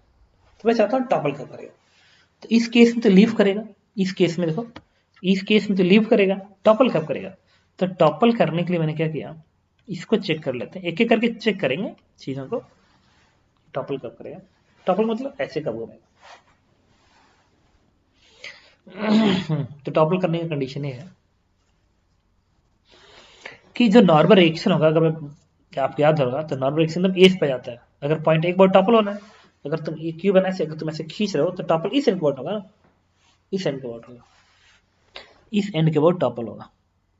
तो टॉपल करते समय एन कहां से पास करेगा, यहीं से पास करेगा, एन यहीं से पास करेगा टॉपल करते समय, ठीक है।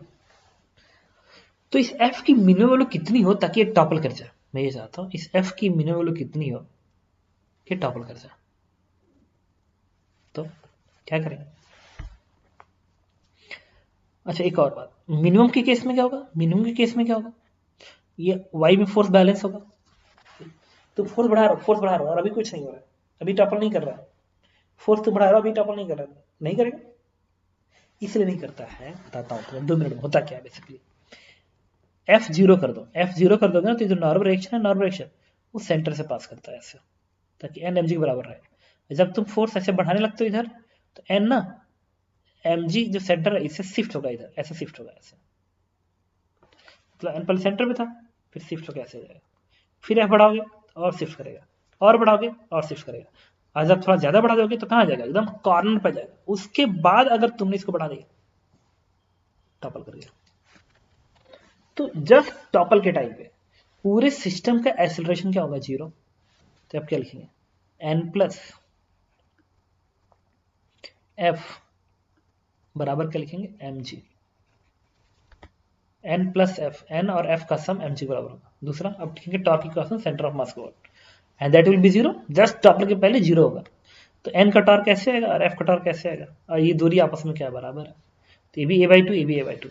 तब क्या लिखेंगे, n into a/2 equal to f into a/2, f into a/2। तो a/2 से a/2 कट गया, ये सेंटर ऑफ मास को टॉर्क लिख रहा हूँ ना, f into a/2, n into a/2, n बराबर क्या आ गया, f आ गया। अब n की वैल्यू उठा के तुम यहाँ रख दो, n बराबर f है ना, तो n उठा के यहाँ रख दो, तो f प्लस f 2f बराबर mg। इसका मतलब f की वैल्यू क्या आ गई, दिस इज mg/2 आ गई। आगे देखो n बराबर क्या आया था, f आया था, तो f यहाँ रखोगे तो f प्लस f 2f बराबर mg, तो f बराबर mg/2। इसका मतलब अगर f की वैल्यू mg/2 के बराबर होता है या उससे ज्यादा होता है तो टॉपल कर जाएगा। तो मैं ऐसे लिखूंगा, f की वैल्यू अगर mg/2 से ज्यादा है तो क्या करेगा, टॉपल करेगा, अदरवाइज टॉपल नहीं करेगा। गुड, अब पढ़ते हैं ये पार्ट। देखो f की वैल्यू mg/2 से कम है और mg/4 से ज्यादा है, तो मैं 100% श्योर हूं कि इस केस में टॉपल नहीं करेगा। क्यों, mg/2 से ज्यादा होना चाहिए टॉपल करने के लिए, ये तो mg/2 से कम है तो टॉपल नहीं करेगा। तो ये पार्ट का आंसर जो आएगा, ये पार्ट का आंसर मैं लिखने जा रहा हूं। फर्स्ट गलत हो जाएगा, मूव अप गलत कह रहा है, Q will not exhibit motion, of course सही कह रहा है, सेकंड इसका सही है, सेकंड सही है। क्यों सही है सेकंड, बताता हूं। नॉट एग्जिबिट मोशन क्योंकि अगर f की वैल्यू mg/2 से कम है तो ऊपर तो भागेगा नहीं, ऊपर तो भागेगा नहीं, क्योंकि ऊपर भागने के लिए, ऊपर भागे सरफेस कब छोड़ देगा, सरफेस छोड़ने के लिए f को mg से ज्यादा होना पड़ेगा, ठीक है, तो ऊपर तो भागेगा नहीं। अच्छा इस केस में तो कंफर्म है कि टॉपलिंग नहीं कर रहा, देखो ना पूरा सिस्टम रेस्ट में था। तो ये जो केस है ना, ये जो केस जो आया है, ये टॉपल नहीं करेगा और पूरा पूरा सिस्टम किस में रहेगा, अच्छा इस पर टॉपल करेगा। और एफ की वैल्यू अगर mg/2 से कम है तो इधर कहीं लिख देता हूं, देखो अगर एफ की वैल्यू mg/2 से कम है तो क्या कहूंगा, नो टॉपल एंड रेस्ट में रहेगा। पता है वाई ऊपर को तो भाग नहीं सकता क्योंकि एन आ रहा है, जब तक एन रहेगा ऊपर भागेगा नहीं, और जब तक एफ की वैल्यू mg से कम रहेगा, mg/2 से कम रहेगा, तब तक ये घूम भी नहीं पाएगा क्योंकि एन जो ना उल्टा टॉर्क देके इसको बैलेंस करता रहेगा। तो इसलिए सेकेंड पार्ट से होगा। Third part, Q will begin to rotate and slip at A, गलत कह रहा है। Fourth part, normal reaction effectively at a/3 from A, ये चेक करना पड़ेगा कितनी दूरी पर होगा नॉर्मल रिएक्शन। तो हम लोग point of application of normal reaction की बात करेंगे। लेकिन एक चीज और है, ये फोर्थ इसलिए गलत हो जाएगा क्योंकि mg/2 से कम है और mg/4 से ज्यादा है, तो इसमें वेरिएबल आएगा ना, mg/2 पे कुछ और होगा mg/4। देखो जब फोर्स mg/2 है, देखो जब फोर्स mg/2 है तो n क्या है, कॉर्नर पे है, कॉर्नर पे है, और यही f0 होगा तो n कहाँ होगा, बीच में। तो वेरिएबल है ना, तो एग्जैक्ट पोजीशन नहीं आएगा। एग्जैक्ट पोजीशन तब आएगा नॉर्मल रिएक्शन का जब इस f की वैल्यू क्या होगी, फिक्स होगी। तो इसका आंसर क्या है, सिर्फ सेकेंड है, कि विल नॉट एग्जिट मोशन। ये गलत है, गलत है, ये भी गलत है। बी पार्ट की बात करते हैं, mg/2 से ज्यादा है, तो अभी मैंने बताया था कि अगर mg/2 से ज्यादा है तो टॉपल कर जाएगा, ऑफकोर्स टॉपल करेगा, तो टॉपल करेगा, तो टॉपल करेगा। विल मूव अप, गलत करा, ऊपर को कब मूव करेगा, जब mg ज्यादा होगा। कि विल नॉट एग्जिट मोशन, गलत कह रहा है, मोशन को नहीं करेगा, घूमेगा तो मोशन को नहीं करेगा, टॉपल होगा ना। Q will begin to rotate and slip at ए,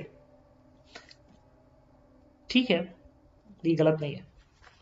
वो स्टार्ट करेगा, जब रोटेट करना शुरू करेगा तो पॉइंट ए पे स्लीपिंग भी शुरू हो जाएगी। तो क्या लिखेंगे, बी पार्ट का आंसर क्या है, एक तो थर्ड बनेगा, थर्ड बनेगा। और नॉर्मल एक्सप्रेशन गलत, ये तो तब आता है जब वैल्यू फिक्स होती है। एफ की वैल्यू mg से ज्यादा होगी, mg से ज्यादा होगी, अगर एफ की वैल्यू mg ज्यादा, Q will move up, of course सही कर, पहला मिल गया इसका आंसर। ठीक है।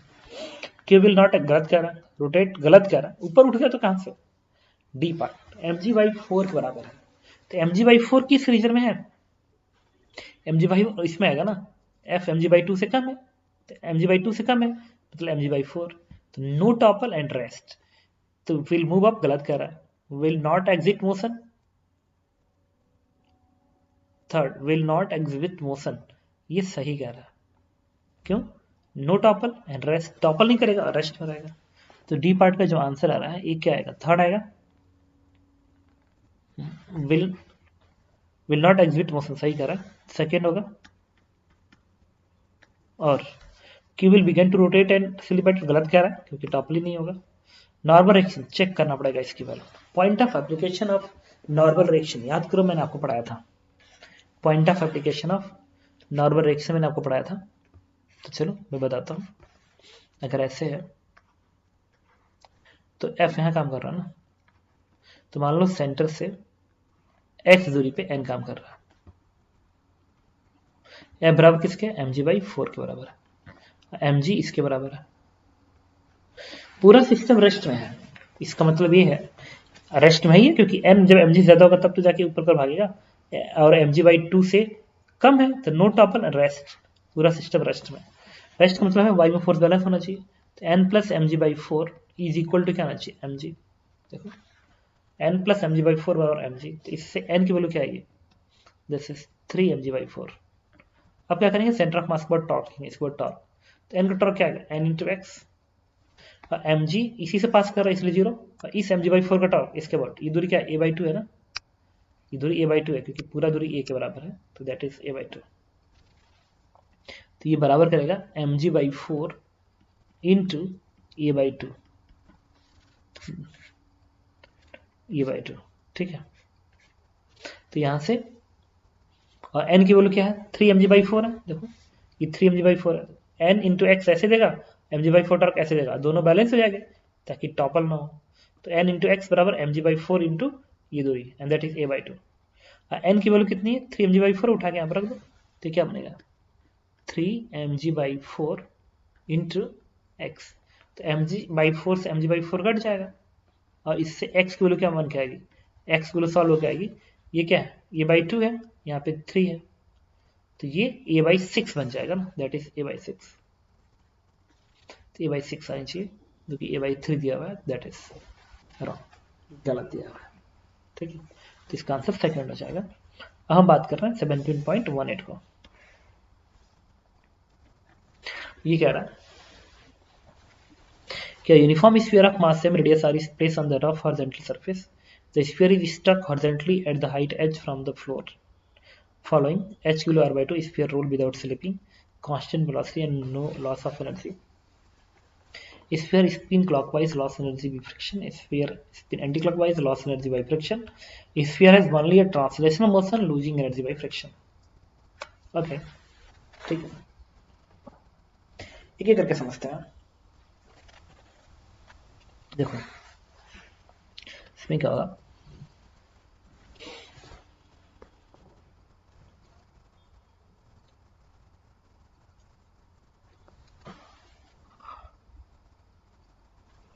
देखिए ये पार्ट की बात करते हैं, r/2 पे है, तो अगर एक स्फीयर है मान लो, इसके सेंटर पे अगर तुम फोर्स लगाते हो, सेंटर ऑफ मास पे अगर तुम फोर्स लगाते हो, तो इस और n यहां से ऐसे पास करेगा, mg abd में से पास करेगा, तो सेंटर के बाद टॉर्क क्या आएगा, 0, सेंटर के बाद टॉर्क 0 आएगा ना। तो अगर f ऐसे लगाते हो तो सेंटर के बाद नेट टॉर्क 0 है क्योंकि n भी उसी से पास करा, mg भी उसी से, f भी उसी से, तो अगर नेट टॉर्क 0 आ गया, अगर नेट टॉर्क 0 हो गया, इसका मतलब ये रोटेट नहीं करेगा, लेकिन फोर्स लगा है तो ट्रांसलेट करेगा। तो जैसे स्फीयर है ना, स्फीयर है तो ऐसे भागेगा, रोटेट नहीं करेगा, रोटेट नहीं करेगा, वो सीधे ऐसे भागेगा, ऐसे ऐसे। अगर तुम्हें सेंटर, तुमसे अगर तुमने फोर्स सेंटर लगा दिया, सेंटर ना, अगर ऐसे फोर्स लगा दिया ऐसे, तो ऐसे भागेगा, ट्रांसलेट करेगा। तो r/2 पे स्फीयर ट्रांसलेट करेगा, ट्रांसलेट करेगा तो स्लिपिंग होगी, क्यों, क्योंकि जो बॉटम पॉइंट है, अगर सबकी वेलोसिटी बराबर होगी तो बॉटम पॉइंट वेलोसिटी आगे की ओर, धरती रेस्ट में है, तो जब आगे भागेगा तो फ्रिक्शन पीछे काम करेगा, तो एनर्जी लॉस करेगा ना, फ्रिक्शन पीछे काम कर रहा है, पॉइंट आगे जा रहा है तो वर्ड नेगेटिव, तो एनर्जी लॉस हो। तो ए पार्ट का जो आंसर है, sphere roll without slipping with constant velocity and loss of energy. ये तो गलत कह रहा है। स्टक ऐसे मारा गया, sphere spin clockwise and loss of energy, गलत कह रहा है, रोटेट नहीं करेगा।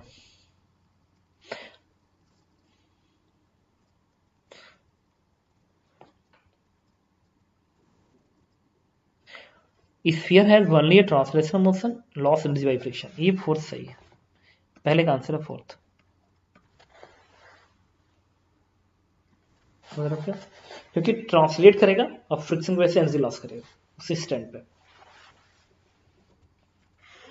कह रहा है कि अगर H बराबर R पे तुमने हीट मारा, तो H बराबर अगर R पे तुमने हीट मार दिया, मतलब ये जो फोर्स है यहाँ पे तुम हीट मार रहे हो ऐसे, तो सेंटर ऑफ मास क्या आएगा, टॉर्क आएगा।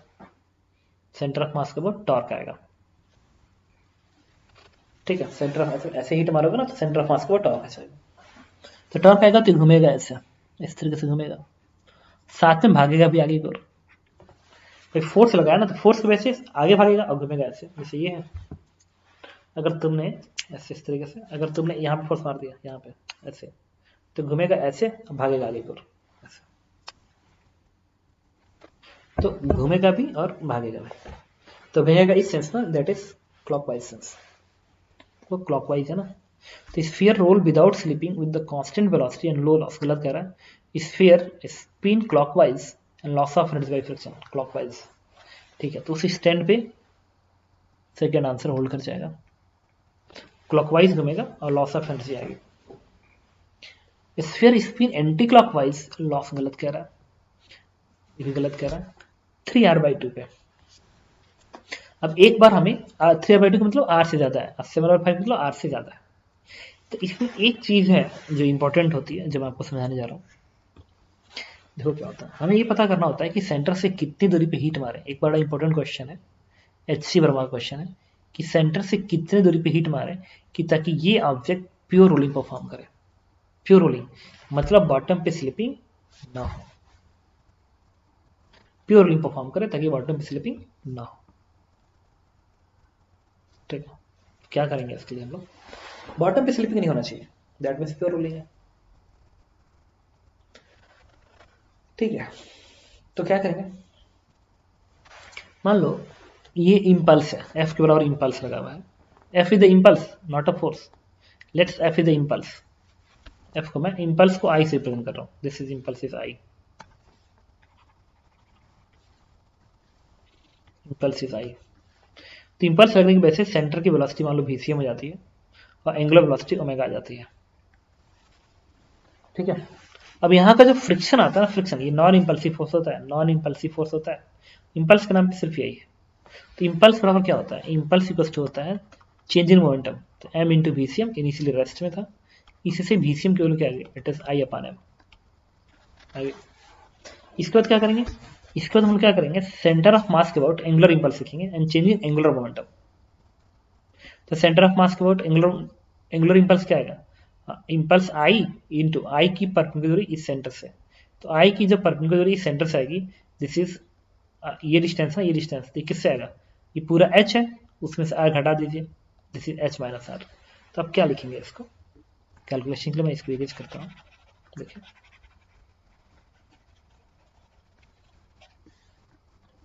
आप लिखेंगे I into h minus r, angular impulse बराबर change in angular momentum. Angular momentum क्या होगा, I ओमेगा, I से ओमेगा, तो क्या स्फीयर है ना, स्फीयर है, I कितना होता है स्फीयर का 2/5 mr², ICM इंटू ओमेगा बन गया।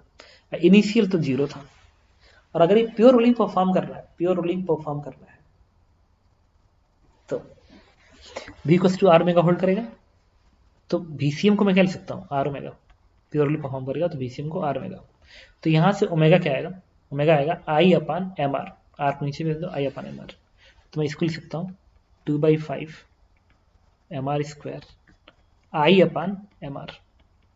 तो M से M कटेगा, R से R कट जाएगा, इस I को I कैंसिल आउट कर देगा, तो इससे क्या बनेगा, ये H माइनस R बराबर बनेगा, देखो H माइनस R बराबर ये 2/5 R बनेगा, जिसमें से 2/5 R।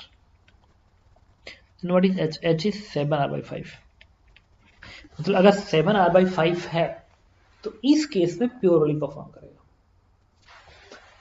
ओके, तो इसका जो आंसर आएगा डी पार्ट का आंसर जो है वो होगा sphere roll without slipping, constant velocity and no loss of energy. एकदम सही कह रहा है, जब प्योर रोलिंग होगी तो कोई भी एनर्जी लॉस नहीं करेगी, तो इसका आंसर जाएगा फर्स्ट, डी पार्ट का आंसर होगा फर्स्ट।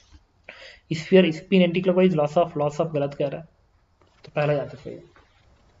अब कह रहा है 3r/2। अच्छा 3r/2 जो होता है 1.5 होता है ना, रिपीट कर रहा हूँ, 3r/2 1.5 होगा, और 7/5 कितना होता है 1.4 होता है।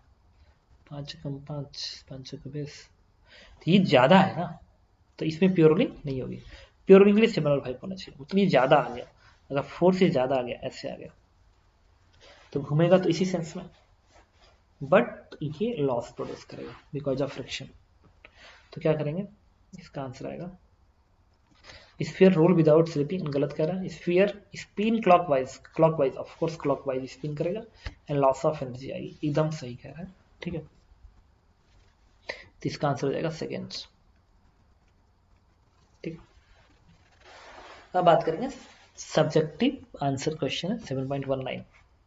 देखिए इसमें कह रहा है, देखिए हम लोग डिस्कस कर रहे हैं क्वेश्चन नंबर 17। कह रहा है the vector sum of the system of non linear forces acting on a rigid body is given by non zero, is non zero.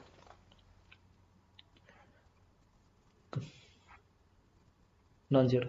The sum of the all torque due to the system of forces about a certain point is zero. Does that mean the necessary zero about any arbitrary point? 7.19 कर रहा है the vector sum of system of non-collinear forces acting on a rigid body is given to be non-zero. ये non-zero है। तो मान लो एक rigid body ऐसे है, दो फोर्स लगा लो, एक फोर्स ए है और एक फोर्स ए है, लगा दिया। तो वेक्टर सम अगर नॉन जीरो है तो टोटल फोर्स क्या आ जाएगा 2F आ जाएगा। कह रहा है कि if vector sum of all torque due to the system of force about a certain point is found to be zero. तो मान लो ये सर्टेन पॉइंट है, दिस इज पी, इसके बाद टॉर्क जीरो हो जाएगा। कैसे, ये देखो ये दूरी और ये दूरी बराबर है, तो ये फोर्स ऐसे घुमाएगा और ये फोर्स ऐसे घुमाएगा, और दोनों का टॉर्क बराबर आएगा क्योंकि फोर्सेस बराबर है और पॉइंट पी एग्जैक्टली बीच में, तो पी के अबाउट तो टॉर्क जीरो आ गया। तो अगर यहाँ पे मैं एक पॉइंट एम बता दूं तो क्या इसके अबाउट टॉर्क जीरो आएगा ना, क्यों, क्योंकि ये जो फोर्स एफ है ये भी ऐसे ही घुमाएगा, ये जो फोर्स एफ है वो भी ऐसे ही घुमाएगा इस एम के अबाउट। एम को इससे घेरो ऐसे ही, इससे भी घेरो ऐसे ही। हाँ पी के लिए ना ये वाला फोर्स ऐसे घेरेगा, ये वाला फोर्स ऐसे घेरेगा, तो पी के लिए तो टॉर्क जीरो हो गया, बट एम के लिए टॉर्क जीरो है क्या, नहीं है। तो वही कह रहा है कि does that mean that it is necessarily zero about any arbitrary point? Answer is no. हाँ ये यस कब होता, ये जो नॉन जीरो का है ना ये नहीं होता। ये जनरल लाइन है कि किसी भी सिस्टम पे नेट फोर्स जीरो है तो किसी भी स्पेस के किसी भी पॉइंट के रिस्पेक्ट में नेट टॉर्क सेम आएगा। अगर कोई ऑब्जेक्ट है, या ऑब्जेक्ट हटा ही दो, किसी स्पेस की बात कर रहा हूं, किसी स्पेस में अगर n फोर्सेस काम कर रहे हैं, सबका सम जीरो है, सारे फोर्स को जोड़ दो वेक्टर सम कर दो तो जीरो आता है। तो जब तुम टॉर्क निकालोगे ना किसी पॉइंट रिस्पेक्ट में तो सेम आएगा।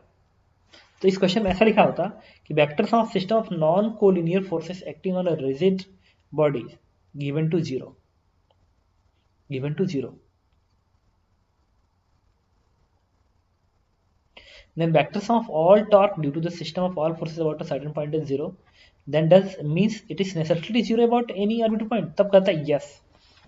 तो ये नॉन नहीं होना चाहिए, जीरो होना चाहिए था। एक स्टेटमेंट नोट कर सकते हो, नोट करो। If net force on a system is zero then torque about any point in space will be same. Then net torque about any point in space will be same. अब हम बात कर रहे हैं 7.2. A wheel is uniform motion about an axis passing through the centers and perpendicular to the plane considered to be the mechanical equilibrium because of no net torque force required to sustain the motion.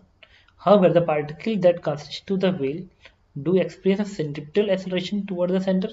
How do you reconcile the fact the wheel being in equilibrium?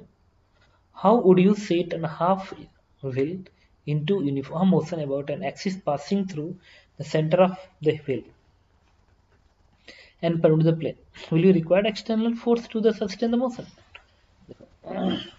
Wheel है,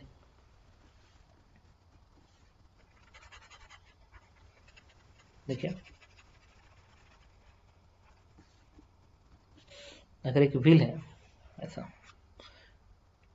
तो इस पे net torque भी zero होगा axis के about और net force भी zero होगा. क्यों? यहाँ पे जो पार्टिकल है ना ये भी सर्कुलर मोशन कर रहा है, तो उस पर फोर्स ऐसे आएगा जो कि सेंटर से पास करेगा. और इसी के जस्ट अपोजिट यहाँ पे जो पॉइंट होगा सेम मास का एकदम सेम दूरी पर होगा, जितना दूरी इधर उतना दूरी इधर, तो उस पर फोर्स किधर होगा? टुवर्ड द सेंटर होगा. फोर्स है. यहाँ पे जो पार्टिकल होगा टुवर्ड द सेंटर फोर्स, यहाँ का टुवर्ड द सेंटर फोर्स, यहाँ का टुवर्ड द सेंटर, यहाँ का टुवर्ड द सेंटर, यहाँ का टुवर्ड द सेंटर, यहाँ का टुवर्ड द सेंटर. तो फोर्सेस हर पार्टिकल पे आएंगे बट टुवर्ड द सेंटर आएंगे, तो नेट फोर्स कैंसिल आउट हो जाएगा. तो ठीक है, नेट फोर्स कैंसिल हो गया और टॉर्क भी जीरो होगा क्योंकि सारे फोर्सेस सेंटर से पास कर रहा है. ये तो ठीक है. तो कह रहे हैं sustained motion. However, the particle that constitute the wheel do experience a centripetal acceleration toward the center. Of course, सही बात है कि यहाँ का जो पार्टिकल है एक्सेलरेशन पाएगा इधर, तो इधर उस पर फोर्स होगा. वो फोर्स कहाँ से आएगा? वो फोर्स आएगा ना, ये जो रिजिड बॉडी है ना, ये जो रिजिड बॉडी है वही इस पार्टिकल को अंदर खींच रहा होगा इंटरनल फोर्स की वजह से. अगर ये मेरा हाथ है ना, अगर मैं अपना हाथ खींचा घुमा रहा हूँ, ऐसे घुमा रहा हूँ, तो मेरा हाथ जो है वो इस पार्टिकल को, मसल्स जो है, ये जो उंगली के पार्टिकल्स हैं उनको अंदर को खींच रहा होता है, अंदर को खींच रहा होता है. मतलब ये जो पार्टिकल यहाँ पे, तो उधर के जो पार्ट है वो इधर ज्यादा फोर्स लगाता है, इधर का पार्ट कम फोर्स लगाता है, तो रिजल्टेंट किधर आ गया? नीचे आ गया. और आना ही चाहिए ताकि सबको मोशन हो सके. Okay. However, the particle that concentrate the field don't experience it. एकदम सही कह रहा है. How do you reconcile this fact with the wheel being in equilibrium? हाँ, इक्विलिब्रियम इसलिए है क्योंकि जितना इधर फोर्स लग रहा है उतना ही यहाँ वाले पे इधर लग रहा है, तो कैंसिल आउट हो जाएंगे. जहां इस पार्टिकल पर इधर लग रहा है तो इस पार्टिकल पे इधर लग रहा है, कैंसिल आउट हो जाएंगे. नेट फोर्स जीरो हो गया. अगला कह रहा है how do you set the half wheel into uniform circular motion about axis passing through the centre of the mass of the wheel and perpendicular to the plane. Would you required action? Of course required करेगा, क्योंकि half wheel है ना, जो half wheel होता है ये axis है, और इसका सेंटर मास यहाँ होगा ना. अगर सॉलिड है तो 4r/3 पाई की दूरी पर होता है सेंटर ऑफ मास, 4r/3 पाई की दूरी पे. तो यहाँ पे सेंटर ऑफ मास और यहीं पे टोटल मास आएगा. तो पूरे सिस्टम पे नेट फोर्स इक्वल टू होता है total mass into centre of मास का एक्सेलरेशन. तो सेंटर ऑफ मास इस एक्सिस को सर्कुलर मोशन कर रहा है ना, ये जो सेंटर ऑफ मास है, देखो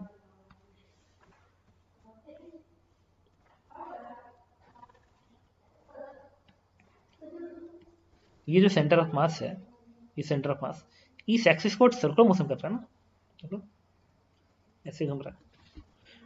तो सेंटर ऑफ मास कितने रेडियस पे? इतने रेडियस पे. तो सिस्टम क्या होगा? r omega square. हम क्या लिखेंगे? 4r/3 pi into omega square. And this is answer कि कितना फोर्स उस पर लगना चाहिए, कितना फोर्स उस पर लगना चाहिए इस व्हील पे मोशन करने के लिए सेंटर ऑफ मास के about, and that force is equal to this one. तभी जाके वो हाफ व्हील मोशन कर सकता है. क्यों? क्योंकि पूरे उस व्हील का सेंटर ऑफ मास एक्सिस पे नहीं है, इसलिए ऐसा हो रहा है.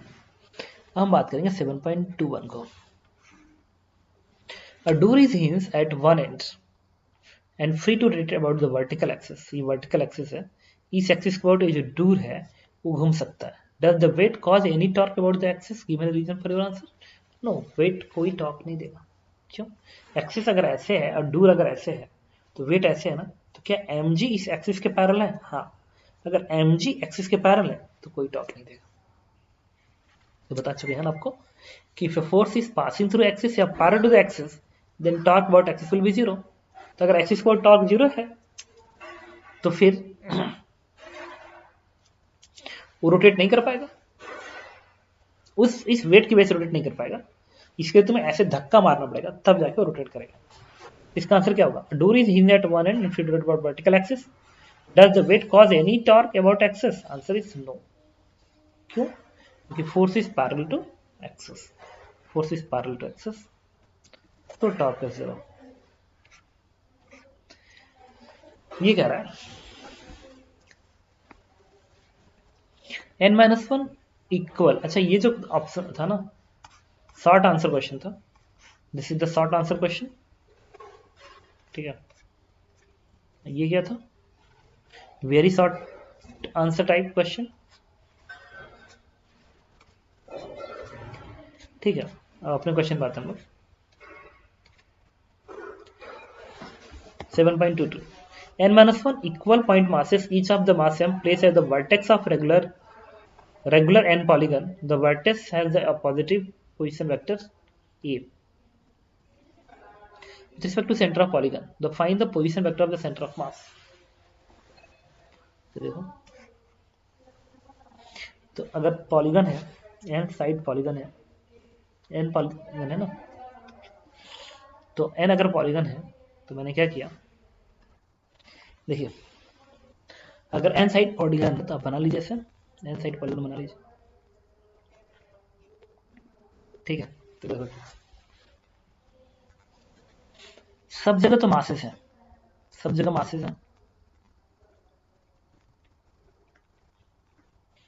सब जगह मासेस है, बट यहां मास नहीं है। Centre of polygon, centre of polygon के रिस्पेक्ट में, तो ऐसे एक्सेस बना दीजिए, बना दिया। और इसका जो पोजीशन वेक्टर है ना, इसका जो पोजीशन वेक्टर है and that is a vector, तो क्या कहोगे? देखो लगा देंगे नेगेटिव मास कॉन्सेप्ट, लगा दो नेगेटिव मास कॉन्सेप्ट। कैसे लगाओगे? ये ऐसे कहोगे ना कि मान लो ये भी मास यहाँ पे होता, सपोज करो ये भी मास यहाँ पे होता, तो हम लोग क्या करेंगे, निगेटिव मास कॉन्सेप्ट हेल्प ले लेंगे। मान लेंगे कि यहाँ पे कैविटी नहीं होती, यहाँ पे भी मास होता, तो सेंटर मास कहाँ होता है? बीच में होता, उसमें से ये वाला मास घटा देंगे, आगे सेंटर ऑफ मास। तो क्या लिखोगे? निगेटिव मास कॉन्सेप्ट यूज कर रहा हूँ, आप लिखोगे R C M vector is total mass, कितना आएगा? इक्वल मास है ना, एक का मास m है, तो टोटल मास क्या होगा? n इंटू एम होगा। तो m1 x1 जीरो है ना, r1 जीरो है ना, कि अगर यहाँ पे मास होता तो सेंटर मास सेंटर पे होता, माइनस इसका मास क्या है? m है, क्या लिखोगे? m इंटू इसका position vector that is a vector and divide by total mass nm minus m, ये ना m1 r1 vector minus m2 r2 vector divide by m1 minus m2, ठीक है। तो इसको सिंप्लीफाई कर दो, तो क्या आ गया? m से m कटेगा, this is minus A vector divide by n minus 1, this is answer. बात समझ में मैंने क्या किया? हाँ, मान लिया कि यहाँ पे मास है, तो लगा दें निगेटिव मास कॉन्सेप्ट लगा रहा हूँ, कि यहाँ पे मास होता तब सेंटर मास इसको मानते, और जब यहाँ पे मास नहीं है तो वाला इफेक्ट घटा देते, m1 r1 minus m2 r2 अपान m1 माइनस m2, आगे आंसर। अब आते हैं 7.23 पे, इसमें क्या रहा है? Find the centre of mass of uniform half disc and quarter disc. तो देखो हाफ डिस्क का तो इंट्रोगेशन से बताया गया था ना बोर्ड, मेरा रोटेशन के प्लेलिस्ट में जाओगे तो जहाँ पे मैं सेंटर ऑफ मास पढ़ा रहा हूँ उसमें हाफ डिस्क का सेंटर ऑफ मास मैंने कैलकुलेट कराया है, जिसकी वैल्यू आती है 4r/3π, ठीक है। कहाँ जाना है? रोटेशन के प्लेलिस्ट में जाओगे, उसमें देखना centre of mass of continuous object heading होगी, centre of mass of continuous object, उसमें ढूंढना तो मिल जाएगा, उस वीडियो को देखना तुम, centre of mass of continuous object की वीडियो देखते हो तो तुम्हें उसमें हाफ डिस्क का सेंटर मास मिल जाएगा, जो कि होता है 4r/3π। देखो ये पार्ट का आंसर में लिख लिया, अगर ये एक्स एक्सिस है, वाई एक्सिस है, तो ये जो सेंटर ऑफ मास की दूरी होती है दैट इज 4r/3π। तो कोई पूछे इसका कोऑर्डिनेट ये तो होगा 4/3π। अब कह रहा है कि क्वार्टर डिस्क, तो क्वार्टर डिस्क में क्या होगा? क्वार्टर डिस्क में ऐसा होता है x1 is ये क्वार्टर डिस्क है। तो देखो इसमें क्या है, अब कंफर्म है तो ऐसे ही तुम समझ जाओगे कि कितना आने वाला है। देखो कैसे आएगा भाई, ये डिस्क है, ये डिस्क है, तो इसका जो सेंटर ऑफ मास है, ये जो क्वार्टर ये वाला डिस्क का सेंटर ऑफ मास है, इसको मैं कलर चेंज कर लेता हूँ। देखो देखो, ये जो क्वार्टर डिस्क है इसका सेंटर ऑफ मास कहीं यहाँ पे होगा, और इस quarter disc centre of mass कहीं यहाँ पे होगा। इस क्वार्टर डिस्क का सेंटर मास कहीं इधर होगा, और इस क्वार्टर डिस्क का सेंटर मास कहीं इधर होगा, और दोनों का कंबाइन सेंटर मास यहाँ पे जाएगा, यहाँ पे जाएगा। तो अब देखो, और ये जो आएगा एकदम बाइसेक्टर एंगल पाता है, this is the angle of bisector, तो ये 45 डिग्री होगा। इसका मतलब ये हो गया कि जो क्वार्टर डिस्क है उसका जो सेंटर ऑफ मास है उसकी दूरी इतनी है, और ये दूरी बराबर आएगी। क्यों बराबर आएगी? क्योंकि 45 डिग्री है ना, तो ये और ये आपस में बराबर आएगा। इसका मतलब क्वार्टर डिस्क का सेंटर ऑफ मास यहां से ये दूरी होती है 45 डिग्री के एंगल पे, और ये जो लेंथ आएगा this is nothing but 4r/3 पाई का √2। This is the centre of mass. Okay okay, ठीक है। अब हम बात करेंगे अगर इसके कोऑर्डिनेट की बात कोई करे तो, कि एक्स एक्सिस है, वाई एक्सिस है, तब तब तब तो तुम ये 4r और 3 पाई है ना, एंगल 45 डिग्री है, तो ये दूरी दूरी बराबर आएगी। तो इसका कोऑर्डिनेट क्या बनेगा? इसका कोऑर्डिनेट बनेगा 4r/3 पाई कामा 4r/3 पाई।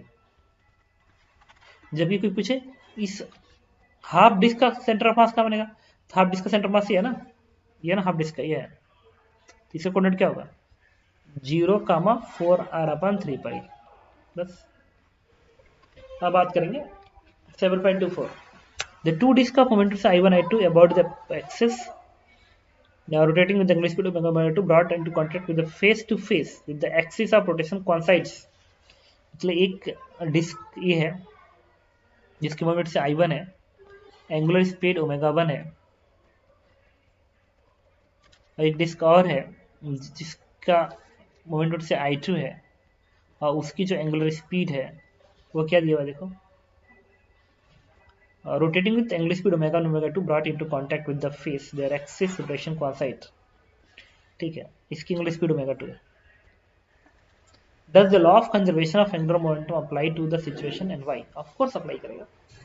एक दूसरे पर रखा गया ना, तो ये डिस्क ऐसे घूम रहा है, ये भी ऐसे घूम रहा है, अगर तुम इसको ऐसे लगाओगे ना तो ये डिस्क इस वाले पे उल्टा फोर्स लगाएगा, ठीक है। और ये जो डिस्क है इसको, अगर ये डिस्क इस पे ऐसे फोर्स लगा रहा है तो वाला इस पे ऐसे फोर्स लगाएगा, तो एक्सिस कोऑर्डिनेटर क्या आ जाएगा? 0। सॉरी यार, ये मान लो ऐसे घूम रहा है, ऐसे घूम रहा है, ये भी ऐसे घूम रहा है, मतलब धीरे धीरे घूम रहा है, धीरे धीरे घूम रहा है, धीरे धीरे घूम रहा है। अगर धीरे धीरे घूम रहा है तो ये तेज घुमा रहा है ना, तो ये क्या करेगा? इसको तेज घुमाएगा, तो इस पे इधर टॉर्क लगाएगा। और जब बड़ा वाला ये वाला डिस्क इस पे ऐसे, नीचे वाला डिस्क पे ऐसे टॉर्क लगाएगा, तो नीचे वाला इस पे उल्टा टॉर्क लगाएगा, तो नेट टॉर्क क्या आ गया? 0। Equal opposite direction pair. सुनना, ऊपर वाला डिस्क तेजी से घूम रहा है, तेजी से घूम रहा है, और नीचे वाला डिस्क धीरे धीरे घूम रहा है, धीरे धीरे। तो ये डिस्क क्या चाहेगा? यार तुम धीमे क्यों घूम रहे हो, तेज घुमाओ, तो ये इसको आगे खींचेगा फ्रिक्शन से। ये डिस्क इस पे फ्रिक्शन लगा के आगे को खींचेगा, तो जितना इस पे फ्रिक्शन आगे लगाएगा ये डिस्क उतना इस पे उल्टा लगाएगा। नेट टॉर्क आ गया 0। एंगुलर टू बी कंजर्व, क्योंकि यस कंजर्व रहेगा। Find the angular momentum of the B part, two disc लगा देंगे एंगुलर कंजर्वेशन। तो इनिशियल मोमेंटम क्या लिखोगे?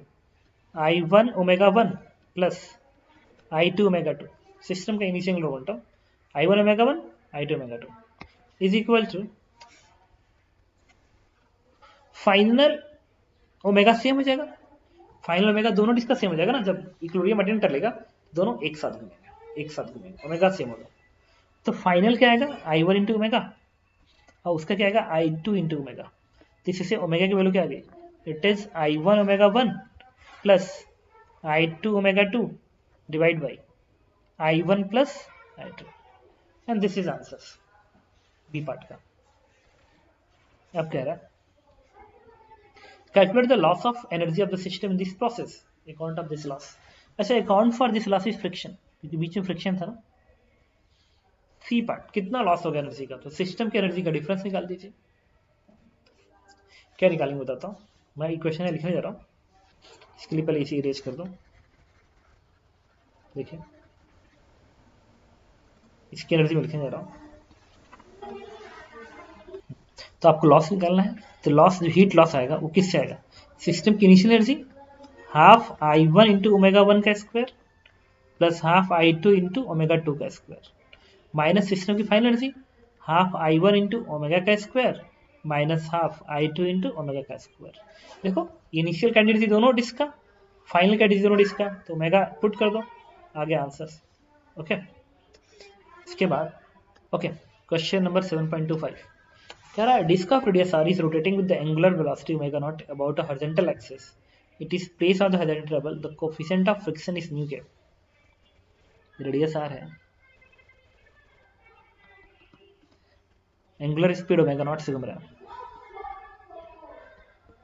Radius is r.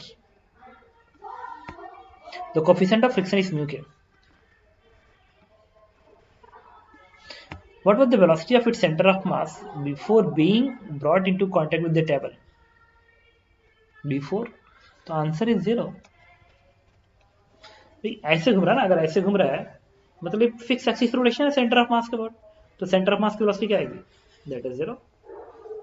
Fix axis rotation है ना, तो सेंटर ऑफ मास की वेलोसिटी 0 आएगी. B part, what happened to the linear velocity of point on its ring when placed in contact with the table? ठीक है, जब तुम प्लेस करोगे और ऐसे घूम रहा है ऐसे, तो बॉटम पॉइंट नीचे जा रहा है, फ्रिक्शन आगे काम करेगा. तो जब फ्रिक्शन आगे काम करेगा, आगे ऐसे आगे को काम करेगा, तो इस पे लाइक करने वाला हर पॉइंट की वेलोसिटी को घटा देगा उस समय. क्यों घटाएगा? ये टॉर्क उल्टा आएगा ना, टॉर्क उल्टा आएगा, तो जो टॉर्क उल्टा आएगा वो क्या करेगा? बताता हूं क्या करेगा. Basically contact with the table decrease करेगा, क्योंकि ओमेगा का सेंस है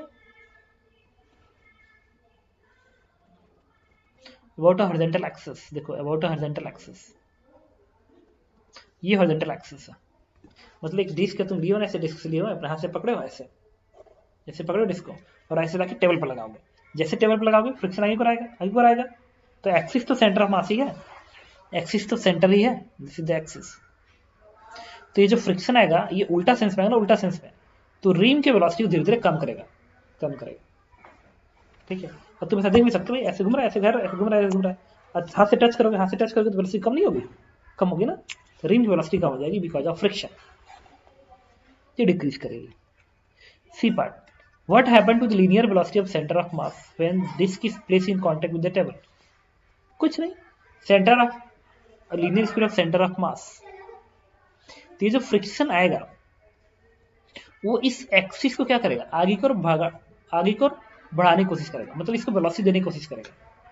लिख सकते हैं try to increase velocity of axis. लेकिन अगर तुम अपने हाथ से पकड़े हो, हॉरिजॉन्टल एक्सिस को हाथ से पकड़े हो, तो तुम नहीं भागने दोगे, क्योंकि फ्रिक्शन अगर आगे को आ रहा है, अगर ऐसे घूम रहा है फ्रिक्शन एक बार हाथ ऐसे जाएगा, लेकिन तुम ऐसे रोके रहोगे तो फिर सेंटर ऑफ मास नहीं भागेगा. ओके, तो तुम ये लिख सकते हो इसमें, इस वाले में, कि friction wants to increase velocity of centre of mass but it will be 0 because of external person is holding this axis is applied the same force equal to the friction, so that its velocity will be 0. D, which force is responsible to effect the B and C? तो B पे कौन effect करेगा? Friction. B पे friction, और C पे कौन effect करेगा? Friction as well as external agent जो फोर्स लगा रखा है वो. E पर what conditions should satisfy for a rolling to begin? Rolling कैसे begin होगी? ठीक है, तो उसके लिए क्या करना होगा? एक्सिस तो पहले हटा दो, तो अपना हाथ से जो फर्स्ट हटा दो, डिस्क कैसे घूम रहा था उसको उठा कैसे रख दो, तो फ्रिक्शन क्या करेगा? ये फ्रिक्शन क्या करेगा? इसको ओमेगा को कम करेगा. देखो ये डिस्क है ना, ओमेगा इस सेंस का है, तो ओमेगा को डिक्रीज करेगा, और इस फ्रिक्शन की वजह से सेंटर की वेलोसिटी भी क्या करेगी? इंक्रीज करेगी. क्यों? क्योंकि फ्रिक्शन फोर्स आगे कर रहा है ना, तो वेलोसिटी इंक्रीज करेगी, और वो सेंटर ऑफ मास को टॉर्क उल्टा दे रहा है, तो ओमेगा को कम करेगा. तो भी को इंक्रीज करेगी और ओमेगा को कम करेगी. एक ऐसा टाइम लगेगा जब भी को टू आर ओमेगा होल्ड कर जाएगा. जब होल्ड करेगा तो ये रोलिंग शुरू हो जाएगी. अब आते हैं 26 पे. The two-cylinder hollow drum R and 2R and common height h rotating with the angular speed omega. Their axis fixed and parallel to the horizontal plane separated by the इतना. Now brought into contact so that frictional force. इसमें क्या है कि एक ये है, एक cylinder ये है, एक सिलेंडर ये है. इसका रेडियस r के बराबर है, इसका रेडियस 2r के बराबर है. 20 दूरी कितनी है? 3r आएगी ना. देखो ये वाला r, ये वाला 2r, दैट इज 3r. और 3r प्लस लैम्डा, लैम्डा थोड़ा सा ज्यादा है ताकि बीच में कांटेक्ट ना बने. अब क्या किया गया, दोनों सिलेंडर को आपस में लाके सटा दिया गया और डेल्टा को जीरो कर दिया गया. तो ये सिलेंडर ऐसे घूम रहा है, एक एंटी क्लॉकवाइज और एक क्लॉकवाइज. तो इसको मान लो आर वाला एंटी क्लॉकवाइज है, तो ये ऐसे घूम रहा है ऐसे, और ये ऐसे घूम रहा है. इसका एंगुलर स्पीड ओमेगा है, इसका भी ओमेगा है. ठीक है, तो ये ऐसे घूम रहा है और ये ऐसे घूम रहा है, ऐसे घूम रहा है. ये एंटी क्लॉकवाइज, ये क्लॉकवाइज. अब ये जो पॉइंट है ना, इसकी वेलोसिटी पता कितनी होगी? This is R omega. Circular motion है ना, आर ओमेगा आएगी ऊपर कर. और ये ऐसे घूम रहा है ऐसे, अगर ये वाला ऐसे घूम रहा है, ऐसे घूम रहा है, तो इसकी वेलोसिटी ऊपर क्या होगी? आर ओमेगा, बट आर इसका 2r है, तो इसकी वेलोसिटी क्या आएगी? It is 2r omega. ये 2r ओमेगा बनेगा. अब कह रहा so that friction force just after contact. तो जैसे इन दोनों कॉन्टैक्ट बनाओगे ना, इसकी वेलोसिटी ज्यादा है तो इससे फ्रिक्शन नीचे काम करेगा, और छोटे लगे वेलोसिटी कम है, आर ओमेगा है, तो इससे फ्रिक्शन ऊपर काम करेगा. कम वेलोसिटी फ्रिक्शन ऊपर. तो जब एबीडी बनाओगे ना इस पे ऐसे, तो इसकी वेलोसिटी ज्यादा है तो इससे फ्रिक्शन पीछे काम करेगा, इस पे फ्रिक्शन ऊपर काम करेगा. इक्वल अपोजिट फोर्सेस होंगे, एक्सिस इसका, एक्सिस इसका. हो गया. Identify the force and torque external to the system just after the contact. Forces कौन से होंगे? फ्रिक्शन. एंड टॉर्क कौन देगा? ये फ्रिक्शन ही टॉर्क देगा. What would be the ratio of the final angular velocity when the friction ceases? जब friction खत्म हो जाता है तो. ठीक है, तो ये फ्रिक्शन क्या करेगा? ये जो फ्रिक्शन आएगा ना, बेसिकली ये जो फ्रिक्शन आएगा, ये जो फ्रिक्शन आएगा ना, ये जो फ्रिक्शन आएगा, वो फ्रिक्शन इस डिस्क ओमेगा को बढ़ाएगा, क्योंकि ऐसे देखो ये फ्रिक्शन ऐसे टॉर्क देगा ना, ऐसे ये जो फ्रिक्शन आ रहा है ऐसे टॉर्क देगा, और इस डिस्क का ओमेगा भी ऐसे ही है, तो ओमेगा बढ़ाएगा. लेकिन नीचे वाला डिस्क पे फ्रिक्शन, नीचे वाला डिस्क, ये जो डिस्क है, ये जो डिस्क से फ्रिक्शन उल्टा टॉर्क देगा, ऐसे देगा, जबकि इसका ओमेगा इस सेंस में. तो ये जो बड़ा वाला डिस्क है उसका ओमेगा घटेगा और इसका ओमेगा बढ़ेगा. छोटा डिस्क ऐसे घूम रहा है ऐसे, तो फ्रिक्शन ऐसे लग गया तो ओमेगा बढ़ा देगा. और ये डिस्क ऐसे घूम रहा है, ऐसे घूम रहा है, बड़ा वाला डिस्क ऐसे घूम रहा है और फ्रिक्शन लग गया ऐसे, तो उल्टा लग गया ना, तो ओमेगा कम कर देगा. और ये कम कब तक होगा? जब तक कि इस पॉइंट और इस पॉइंट की वेलोसिटी इक्वल ना हो जाए. ये कम कब तक होगा? ये कम तब तक होगा जब तक कि इसकी वेलोसिटी बराबर ना हो जाए. तो मान लो इसकी एंगुलर वेलोसिटी ओमेगा 1 हो जाता है फाइनली, इसकी एंगुलर वेलोसिटी ओमेगा 2 हो जाता है, तो इन दोनों की वेलोसिटी इक्वल हो जाएगी, तब तो फ्रिक्शन गायब होगा. तो वेलोसिटी क्या होगी? इसकी वेलोसिटी होगी आर ओमेगा 1, इसका होगा आर ओमेगा 2. तो जब ये कंडीशन होल्ड करेगा, आर ओमेगा 1 बराबर 2r ओमेगा 2, इससे ओमेगा 1 क्या आ गया? 2 ओमेगा 2. Question number 1. ये जब आएगा तो फ्रिक्शन काम करना बंद हो जाएगा.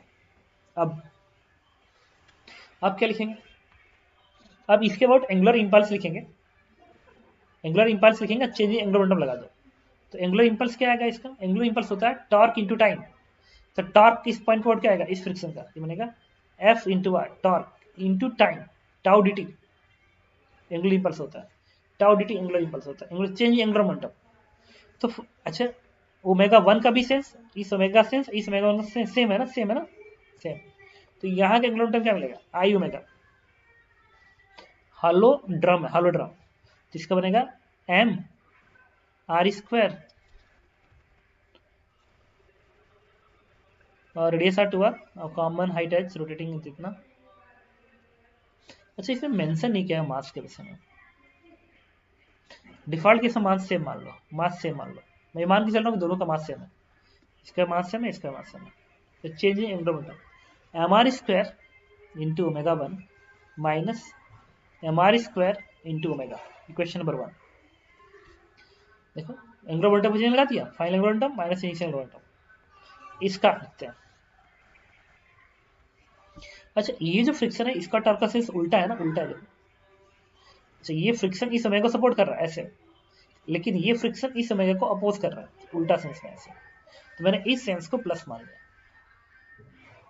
एक काम करो ना, इसी सेंस को प्लस मान लो, जो ये तुम सेंस मान रहे हो ना, ये जो सेंस मान रहे हो इसी को प्लस मान रहे हो, मतलब एंटी क्लॉकवाइज तुम प्लस मान रहे हो, दिस इज प्लस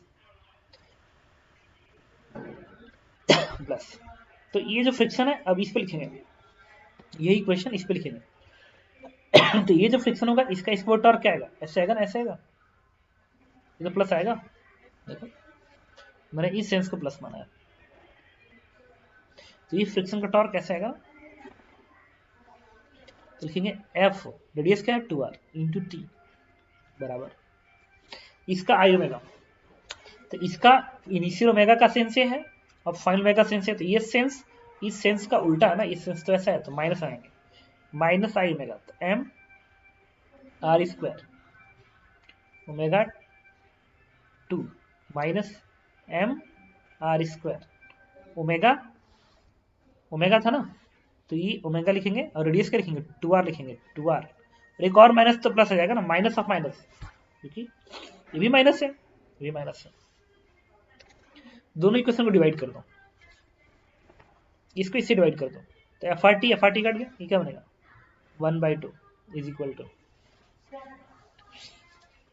यहाँ से हमारी स्क्वायर, यहाँ से हमारी स्क्वायर, यहाँ से भी हमारी स्क्वायर, यहाँ से हमारी स्क्वायर कट जाएगा डिवाइड में, ओमेगा 1 माइनस ओमेगा बनेगा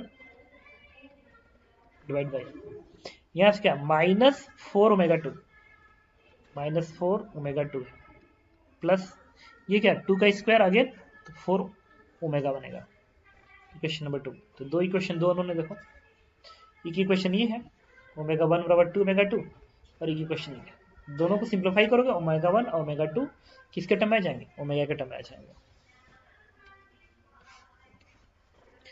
27 सेकेंड लास्ट क्वेश्चन, इसमें क्या रहा, a uniform square plate S and uniform rectangular plates R B and A, C है स्क्वायर साइड, C क्या है, ये B क्या है, have identical area and masses, area और मासेस सेम है, मतलब ठीक है। तो इसका इसका क्या बनेगा C इंटू सी का स्क्वायर बराबर A into B, identical area and masses, तो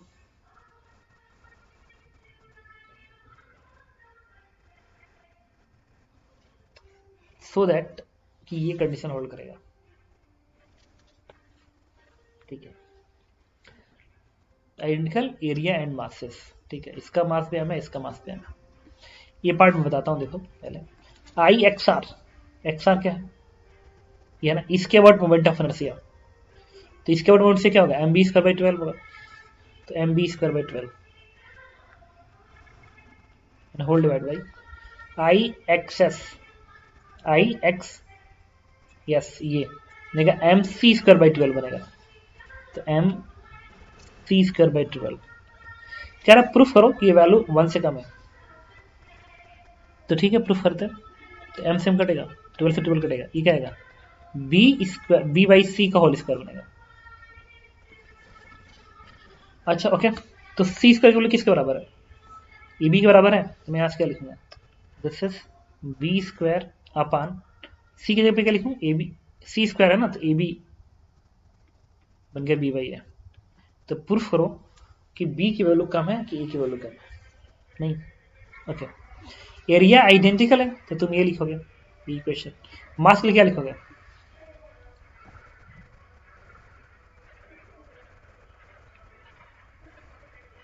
मास होता है density into volume, density into volume,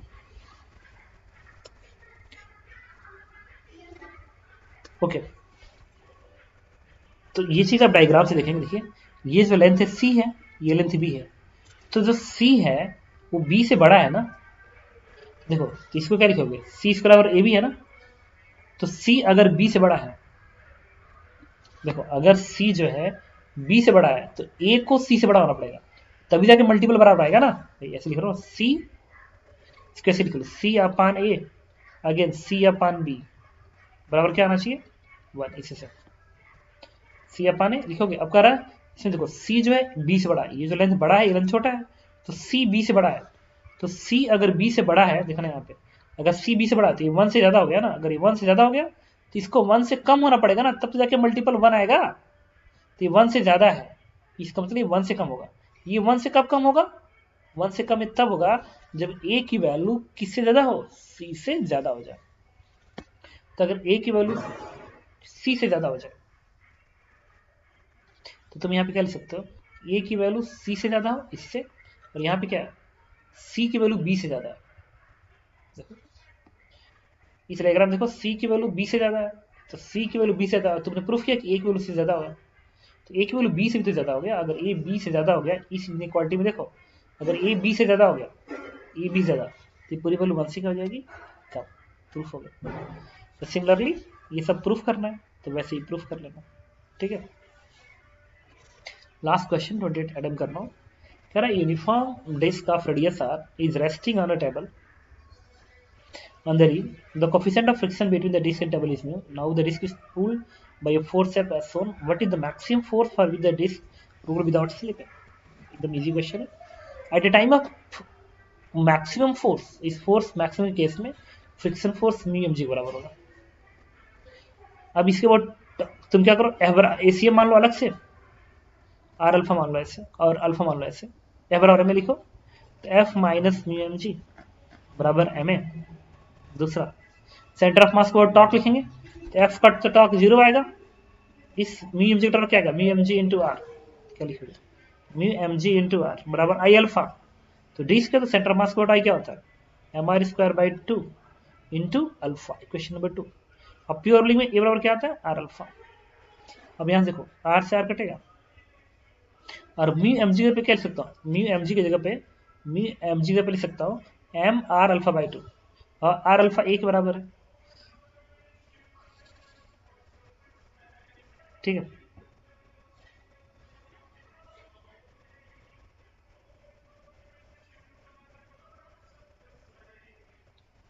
तो हम यहाँ पे क्या लिखेंगे? F minus mu M G बराबर एम ए। एक बात बताओ, इसको मैं क्या लिखने जा रहा हूँ? इसको लिखूंगा म्यू एम जी बराबर M by 2 R alpha, M by 2 R alpha, और आर अल्फा ए के बराबर है, तो यहाँ पे ये लिख लो, ये लिख लो। तो यहाँ से मैं एम ए की जगह पे क्या लिख सकता हूँ? It is 2 mu M G. अब ये जो लिख रहा हूँ ना, F minus mu M G बराबर एम ए, तो एम ए की जगह पे 2 एम जी लिख दो, यहाँ पे 2 एम जी, तो यहाँ से एफ की वैल्यू क्या आ गई? 3 mu M G, and this is answer. अगर इतना तुम फोर्स लगा दोगे तो ये विदाउट स्लीपिंग प्योर रोल करता रहेगा, लेकिन इससे ज्यादा कर दिए तो बॉटम पे स्लीपिंग शुरू हो जाएगी। ओके, तो आज हमने अटेम्प्ट किया क्या? एनसीईआरटी एग्जाम्पलर्स रोटेशनल मैकेनिक्स का। वैसे ही हम लोग नेक्स्ट वीडियो में सीखेंगे चैप्टर 6 एनसीईआरटी एग्जाम्पल्स। आप इसको सॉल्व कर लीजिएगा, हम लोग मोस्ट प्रॉब्ली कल की वीडियो में डिस्कस करेंगे, ठीक है। मैं बताता हूँ कौन सा एग्जाम्पलर है। ओके, तो हम लोग कल डिस्कस करेंगे chapter 6 exemplar work energy and power. तो देख लीजिए, तो आप इसको सॉल्व कर लीजिएगा, कल के लेक्चर में हम लोग डिस्कस करेंगे इसको। इसमें टोटल